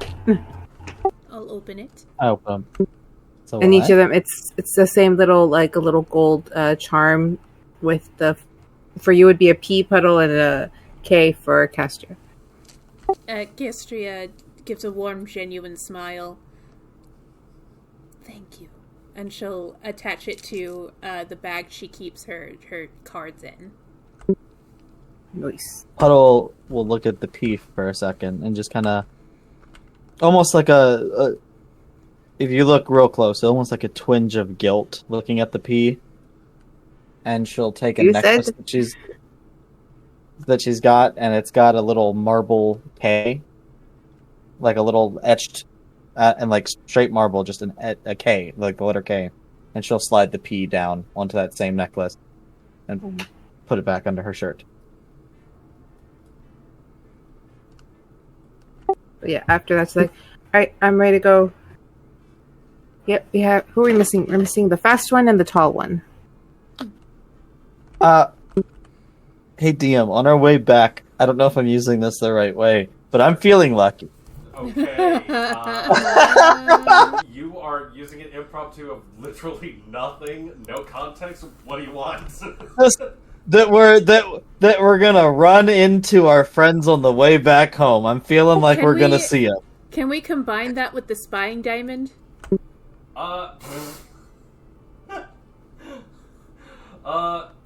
Iria, where would you have headed right after that? And I would have went right back. I would have probably went back to the Sphinx. I'm gonna be real with you guys. Smash cut forward. We all lined up back at the tavern like around noon-ish, just in time for the doors to be opened up to the mass populace. Thankfully, there hasn't been a huge line out the front door, but as things start to kick up, there's music playing in the venue. Buddy has woken up by this point and is doing a weird little jig as he's been like cutting back and forth between like doing some wait staff sort of stuff and helping out with things. Your big lion friend, the Sphinx, has taken up a position on what that sort of like big stage sort of thing was, and has basically been just kind of sitting there. No one's approached him or anything like that. Not many people know how to deal with this sort of thing until like someone gets enough drink in them to go up and ask, like, what's your deal? And it just gets befuddled by whatever cosmic answer that the Sphinx manages to give back to him. It probably super easy, like, I don't know, what's your deal? I've brought him a doggy bag. I brought him a Sphinx bag. He is super happy about that. You kind of like put it out, and thankfully there's a nice little like basket for him to like just eat out and be like, this is going to take me a moment. Thank you very much. You see in the those of you who have looked into the back hallway, you see that not a lot of people are questioning why there's a walking, talking, living Sphinx in this location, because that large stuffed animal sort of situation that you guys saw back at the parade has been basically relocated to the back hallway, which anyone who's like been snooping around for like secrets or something like that have seen that and go, oh, it's like a weird advanced swift roll automaton sort of thing that they just wheel out and it does a whole bunch of crazy stuff. That's insane that people can just make things like that, and they just kind of fully accept it. We've convinced everyone he's AI. he is an animatronic. You're Five Nights at Freddy's. People are like making up a whole bunch of like a shindig going on. Kestre, you happen to look over towards the side. You see a trio of dwarven brothers who are a little famous in the whole sports thing going on. Looks like they're happy as all hell in order to like have a meal here before they're heading out towards Claimhold for some tournament or something or other. Yeah, as you all are pitching in, what's everyone up to at this moment, if you don't mind me asking? Puddle, I think you had something? Yeah, I wanted to take my painting up to the owner and just kind of give it to him as a thank you for the room and board and for not kicking us out when he showed up and saw us all passed out in the floor. Ruffle takes this thing. By the way, as you kind of approach him, you see that his shoes have kind of like these weird telescopic like stilts that he's been walking around glad-handing with people. And as you kind of present this to him, he goes, "Oh, Puddle, this looks amazing. This must have taken you quite some time in order to make, hadn't it?" 3.5 hours. One of my longer paints. Really? Yeah, it's had to force some of the strokes. Doesn't come to me as naturally down here. Well, I'm going to just have to find a place of honor for this. This is our first basis of nothing. How much can we give to you, or is this just for the hang of it? This is for a token of gratitude for the room, the food, the hospitality. Oh, bless your heart. You're always welcome here at the Smirking Sphinx. And in case you ever are by Begging Gate, the Safe and Sound Tavern in it. I'll make sure to have a room for you. I am going to find a good spot for this. And you see he starts like, making his way around, trying to find a good place for it. Excuse me. He goes and like finds a very lovely spot on it, like an unadorned wall to put it up. You do see quite a few folks who are like, oh yeah, I like that. That's really nice. Lily, you have your hand up. Do I see End or Iria in the tavern? That was going to be my... I believe you would know that End is probably splitting time. End, are you cooking, bartending, helping out with carrying trays? What are we up to?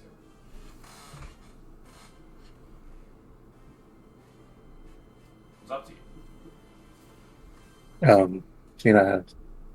My ship hasn't started yet. I will be around in the crowd, but she's not looking like herself right now, so she wouldn't see me. Okay, do I see Iria?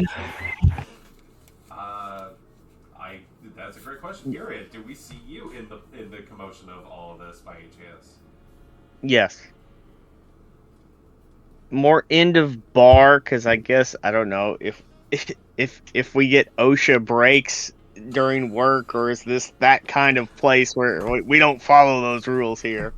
It is very much one of those situations where, like, if you did want to help out with the whole serving and all that sort of stuff, yeah, you'd absolutely get a break or something else along those lines. They can just kick it off, so it's up to you. Like, you can hold off for a later shift if you wanted to, but if you're sitting there, you got your eyes on the entrances, everything else along those lines, you have... Yeah, I guess I'd be not, like, watching the door, like just more sitting at the bar, kind of like an angle at the door. Yeah. As a matter of fact, Ruffle has made mention of the idea that if you weren't up to cooking or tending or any of that other stuff, you certainly would appreciate some security. Same sort of deal. As you see that... More, I guess it would be more undercover security, not like that's the guy. That's that's the bouncer person. Yeah, it is one of those situations where you've actually learned one of the reasons why this chain is called the Safe and Sound Tavern Inn is that Ruffle apparently inspires like people who are down on their luck but are big and surly and can probably, like, if need be, throw some people out on their ass or something along those lines. So you've joined the Ruffers, for one thing, as, like, just kind of a couple of big dudes who just kind of look over at you, nod. You've just fallen in. Everything seems to be going fine. I'm doing bar security, so nobody's giving the barmaids or whatever a hard time ordering drinks, I guess. Honestly, the only weird thing that's going on along with that is that someone is ordering a lot of drinks and has been handing them out. There's just this dwarven guy with, like, a big helmet on his head and, like, goggles, all sorts of stuff. Very, very stylized beard. But you've been given the, like, he's okay sort of situation. Like, he's good for the money. Don't worry about him. It's just that he is very much like, here, there, here, there, here, there. I'm just keeping an eye on him while not drinking a drink, more sipping tea, a hot tea, just to be on alert, I guess you would say. Mm-hmm. Gotcha. Okay, so if Lola does spot, because she can't spot End, she spots Iria. She'll kind of excuse herself. Oh, we're back, guys, and she'll head towards Iria. Like, hey. Hello? Oh. Tea at a bar. You are surprising. And she'll kind of just ask the bartender, can I get a ginger whiskey? The young goblin lady behind the bar looks up towards you. Yeah, of course. Hi, Lola. Nice to see you again. She goes and starts making a drink for you. You keep your eye on her. It's a very pleasant drink. She knows how to do some work on it. Yeah, most of the bartenders know me. I frequent most places. Yeah, she brings I don't. glass Is that a good reputation to have? I'm standing here. I'm healthy. I'm still hot. I mean, what does it matter? Oh, do I hear it, sister? Hey, Should I leave an extra glass for sourpuss here? It took me a long time to get this one to drink last time, but leave it in any case. Just you never know. Got it. And she just drops the bottle off and whistles and walks away. Oh, here, I found you. And she pulls from her lyre another little box. That is for you. I got one for everybody in the group team. I don't know. It is an odd situation. It is. You didn't have to get me anything.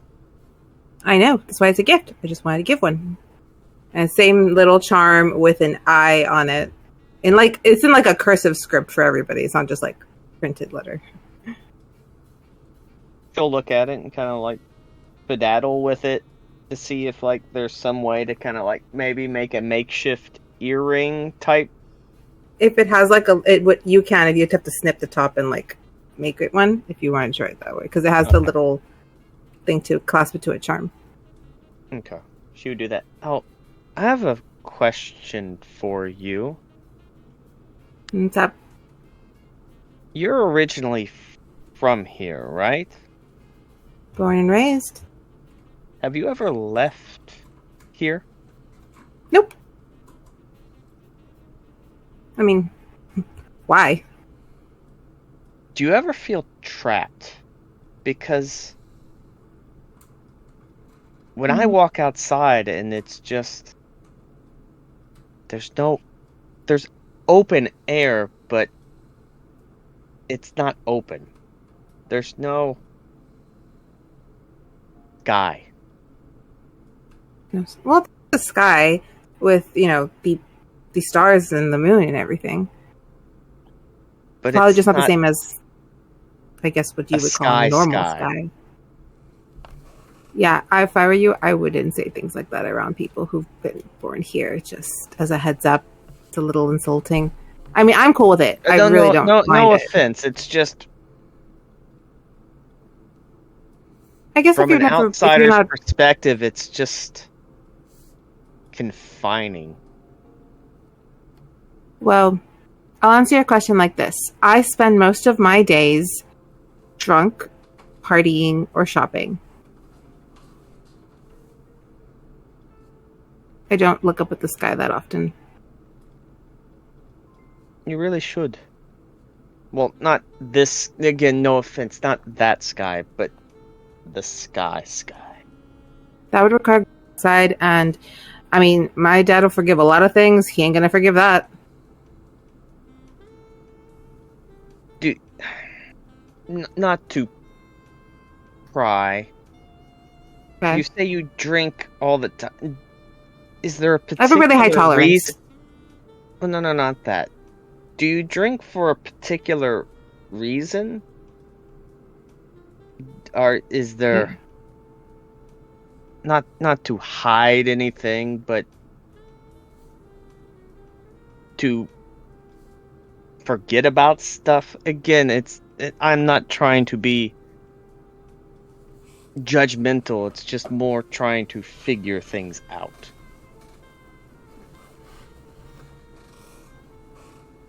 Well, one, probably, but I think I've been at this for so long I don't really remember it. Plus, there's not much to do other than that in a life like mine. I don't really get a lot of things to do at home. Everything's pretty much done for me. And I don't really get a lot of responsibilities. I just I'm left to be a little aimless. So I said, fuck it, and I'll be aimless. Your father doesn't have you do stuff? You don't do stuff with your father? Again, once in a while I have something to do, but it's very rare and usually a little violent, but very controlled.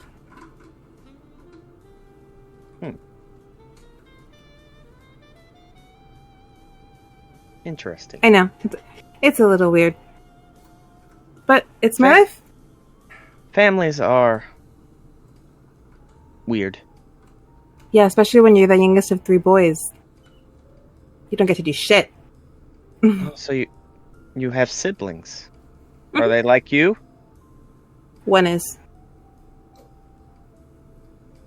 In fact, I bet you he's here. Because he has not come home, and I'm pretty sure he's here. So you You've lost a sibling in a matter of. No, I didn't lose him. Luba does what he wants. He took off days before I did. I went out with him 2 nights ago, and he didn't come home. I came home. He didn't come home. Are you not worried? No, his longest stretch was a week. We found him in some sneaking out of some lady's house. He's fine. I think the lady was married.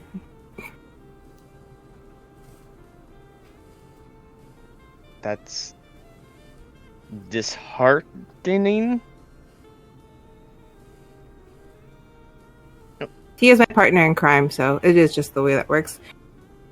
She does kind of look around, trying to see if she spots him or End. Kind of like, where is that? When she says that he's like her partner in crime, she's like, it must be nice. Do you not have siblings? No. Oh, it sucks. Well, maybe not. I don't think it'd be that bad to be an only child. Then they would have to give you responsibility instead of just letting you be aimless. Well, my father did kind of set me out to see the world. He let you leave? I ended up here. Like, you didn't have to run away or avoid a bodyguard or... You have a bodyguard? Yeah, and I left him drunk as a skunk over with my friends back at the brunch place. If he finds me, I'm gonna get dragged back home. But that's okay. You live a very strange, odd life. Why I want to get everyone, if we can find End, everyone together, because there's got to be something else we can do. I ran into End earlier. Look, am I short? My character's like 5'4", 5'5". Like no, 5'7". I did go with 5'7". She's like I'm 5'2", so it's like. Oh, honey. Oh, you and Zephyr are the same height. Holy shit! Oh no, Zephyr's only a little shorter than you. That's Puddle's great. like, yes, is so much taller than she's like 6 foot. Puddle Like, is lanky as fuck. End is 6'3". That one I know. Like End is 6'3", so she would kind of Almost look at 6 foot Iria. even. You are tiny. I don't like. Well, let's look at it this way. There's a very good chance that End or Cass or Puddle could probably pick you up and put you on their shoulders. Looking at End, that's like an anomaly, I guess. I don't know, but like, I don't know how eating gruel will make me grow taller or something. I don't know. I see anything that strengthens your bones will help you grow. But I think But I mean- probably a little tray of food, just looks up at the two of you. Just keeps on going. One of my best friends is actually really short, and it doesn't hinder her at all. Shorter than you, even. Well, now I think some people call it a height complex now. I don't know. I've never had this before. Nobody ever brought up height before. High heels. What about some high heels? I have so many good shoe places I could take you to. Get you some nice platforms. Add 5 inches like nothing. I think that would. You've seen what I do. I think that would limit mobility. Do you do that every single day? Do you see me in battle armor every single day? Like, no, you change your clothes. But you always. Do you not change your clothes every day? Oh no! Well, I have different. I have different attire, but where I'm from, we're modest. Oh, well, do you like being modest? All I'm used to.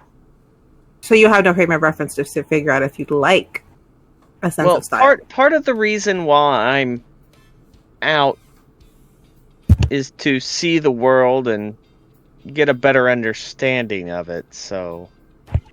You see this very large, like, kind of evil, like, grin just break out in her, and Lola's like, oh, I'm going to find some items. You know what? And I'll even be nice. I'll give you from my own closet.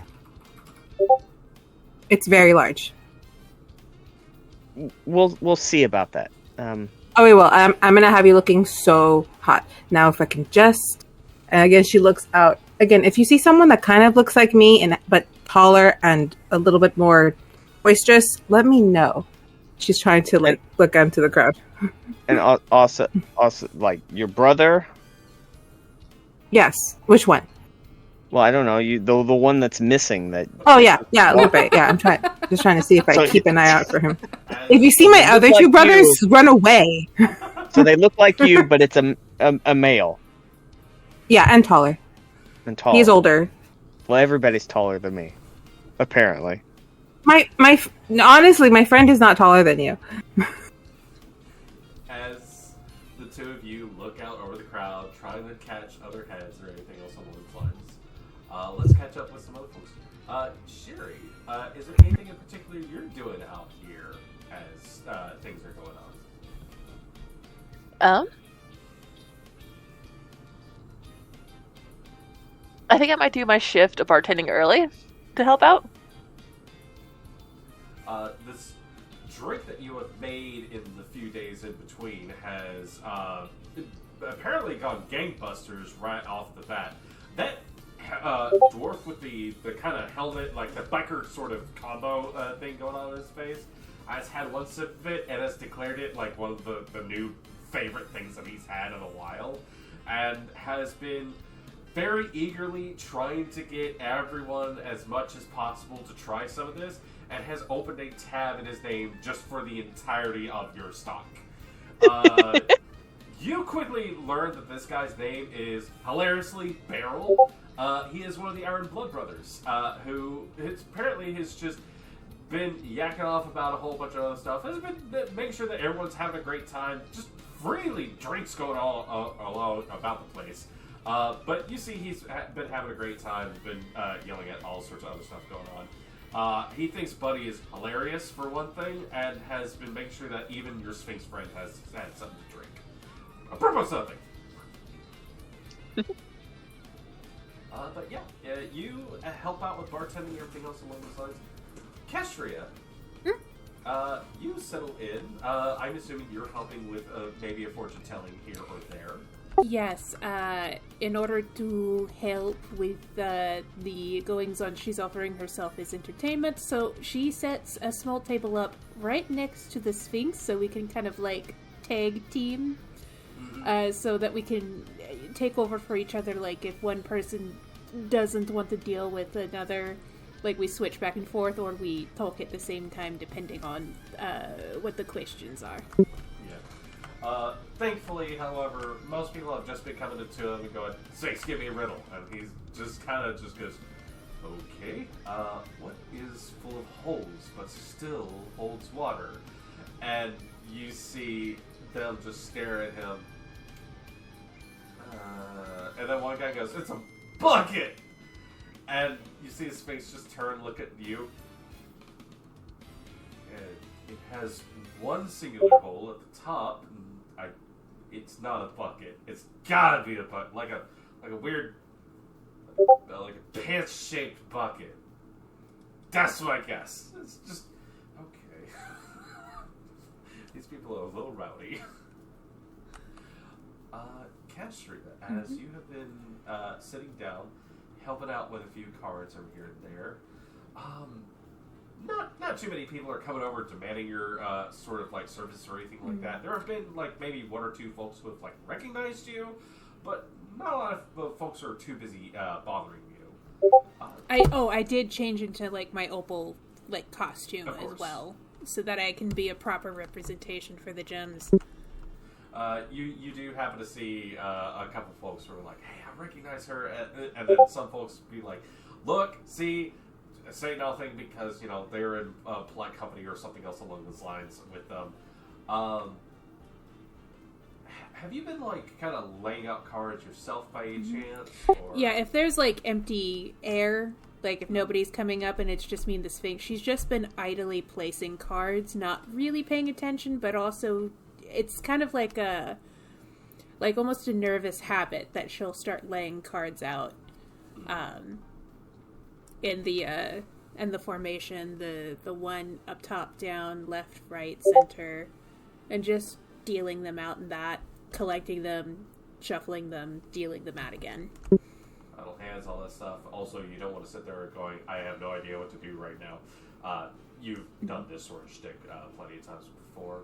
There are some folks who are brave and courageous enough to approach you, get some fortunes read, that sort of thing. I try to keep it light and fluffy when I do readings for people. I try not to dig in too deep, and if I see something that's something that would ruin their night, I do not give that information. Of course. Yeah, they can either figure it out themselves, or perhaps not know and will soften the blow.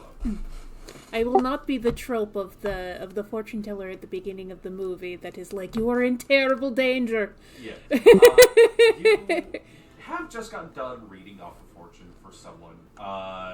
Thankfully, it was along the lines of like, do I sack it up and go ask for a promotion from my boss and a raise and all that sort of stuff? And it's very easy on this one. It's the worst thing they can say is no, so go for it sort of situation. They give you a hot dog, and they kind of get up and go. They're immediately handed the glass of this mead that Sherry has worked on. They go to down it. As you gather the cards up and go just tuck back in and go to shuffle, you feel a small tug from the deck. And there is a card kind of sticking out of place. I slide the card out to take a look. Traveler.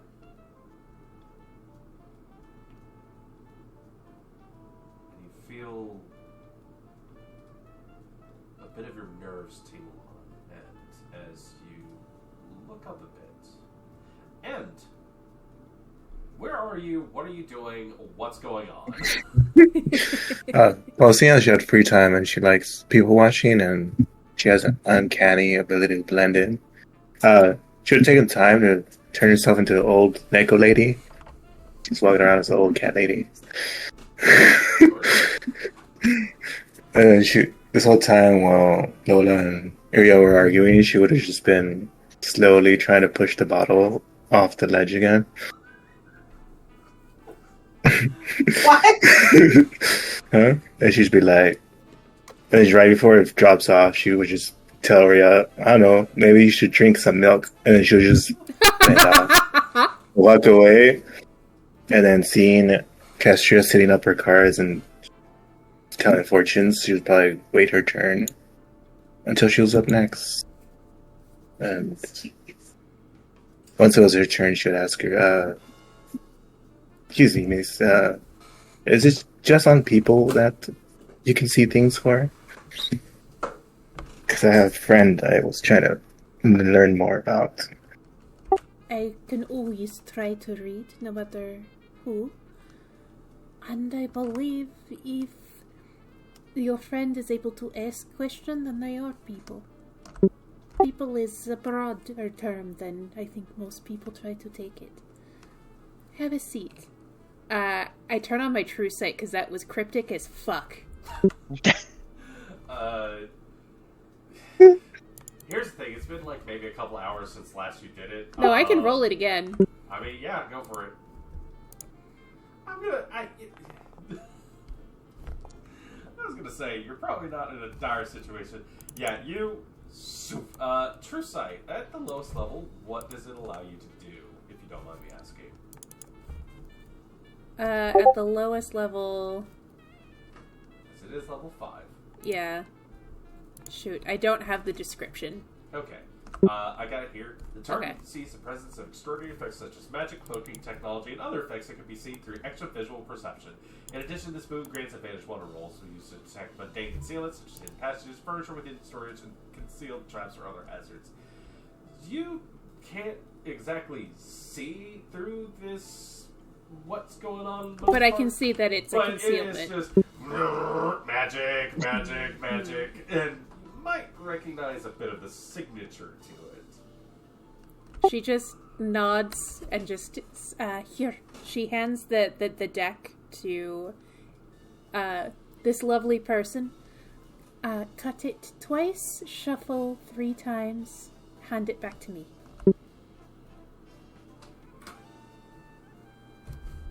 Okay. And she'll just cut it and then hand it back.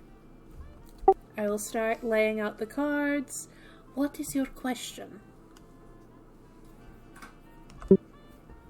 My question is how my friend can help more. How your 'Cause she's friend been can doing- help more. I see. I mean, do you want to see her? I can always take her out. Of course I would like to see your friend. Okay, and she'll just reach into her cloak and just put out a katana and put it on the table. Oh, that friend. I'll just, put a hand on the katana. I see. I take the hand for the katana, tap it to the cards I've started laying out, and then I will start flipping the cards over. And I will do a precog on that sword with the question, how can their friend help? It just works, but I can roll 4 if you want. I can roll the dice for fun. Oh, I gotta think about this. Okay. This is a very interesting use of this in a very interesting subject.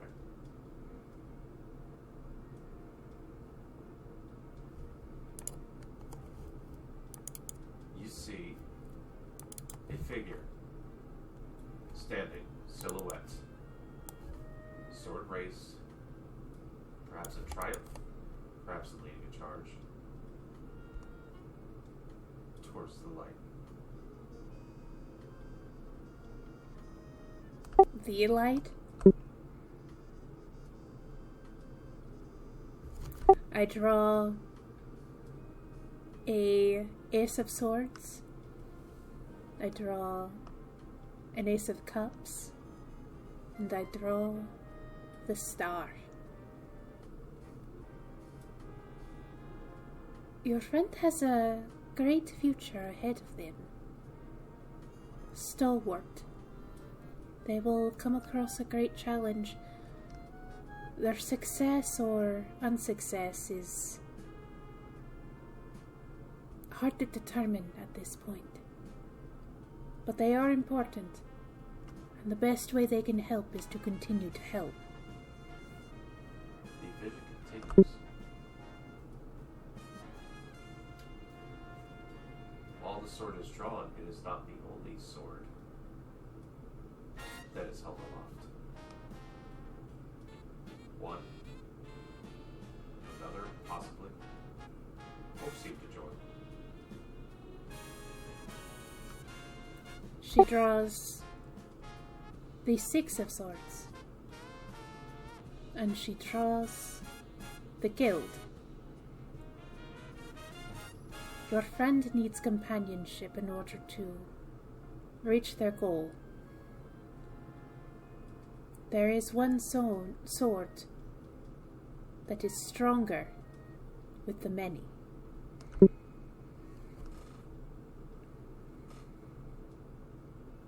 vision continues. Okay. While this hand holds this blade aloft,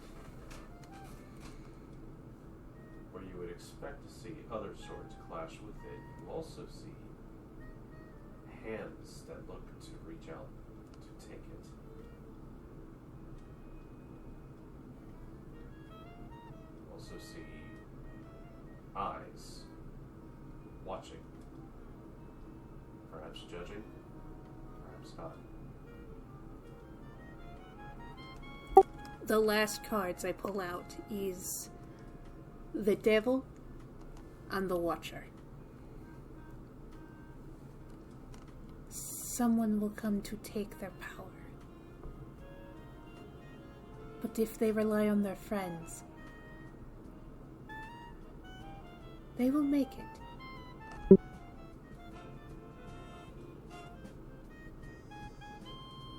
Not part of the vision. You place down one more card. Perhaps an oversight. Traveler. You again. Sorry, this is not part of your reading. I don't think, or maybe it is. I would like everyone to roll a perception check, please. In addition to that, everyone but End roll presence. Perception and presence.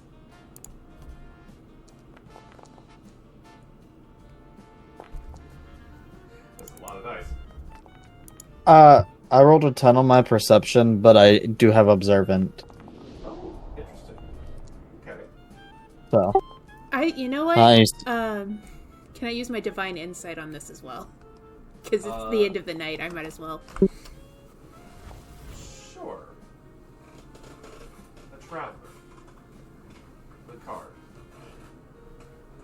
Has the being the traveler always looked the same way?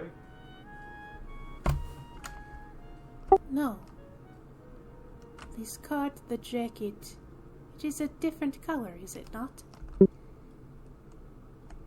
red.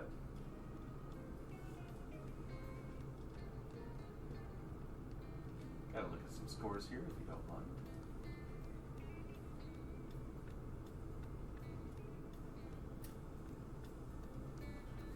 Puddle. And let's see here, I'm looking at perception rules here. Yeah, mine are two opposites. The dichotomy like- of man. Puddle, Lola, and Shiri. Well, people have been coming and going, having a great time in this place, as the tavern has managed to have itself, well, you can tell in the first couple hours or so, a pretty successful opening. People who are coming in for food, drink, making merry. Not a lot of people coming in here for mostly other business or any of that other sort of stuff. There is a gentleman who enters into the establishment with what appears to be a red shower robe of some sort. He walks in, tanned skin, bald head, maybe a little bit of like a circular goatee around his face. Looks about and starts kind of like gauging the presence of everything in the room. Puddle, you see his eyes with your observant. He studies the locale, then looks and locks eyes with the job board. He goes and makes his way over in that direction. As he gets there, he stops, looks at it, makes a face. He has on him a bit of like, there's a satchel on the side, what looks to be a bit of a sort of like a rod, if you know what that is, kind of like a half staff sort of situation. As he is kind of sitting there looking at everything, you see him lean over towards the bar. Right behind it at that point, Ruffle has kind of stepped back in order to do something. You see him like go ask a few questions, a little bit of muttering, everything else along the sides. Ruffle turns to him, goes, nods for a bit, stops, turns, his finger on his lip, and looks over in Lola's direction and points towards you. You see this man turn, look towards you. He turns, nods towards Ruffle, and a little awkwardly, but like still in a direct path, like not going to be like I'm going to sort of dance around the subject. Makes his way over towards you, Lola. I'm assuming you're still hanging out with Iria by this point. A little, probably, also probably waiting for the more people to have gotten their fortune read before she goes over there and asks for her cards read. Cashri. The man is a spitting image of the traveler.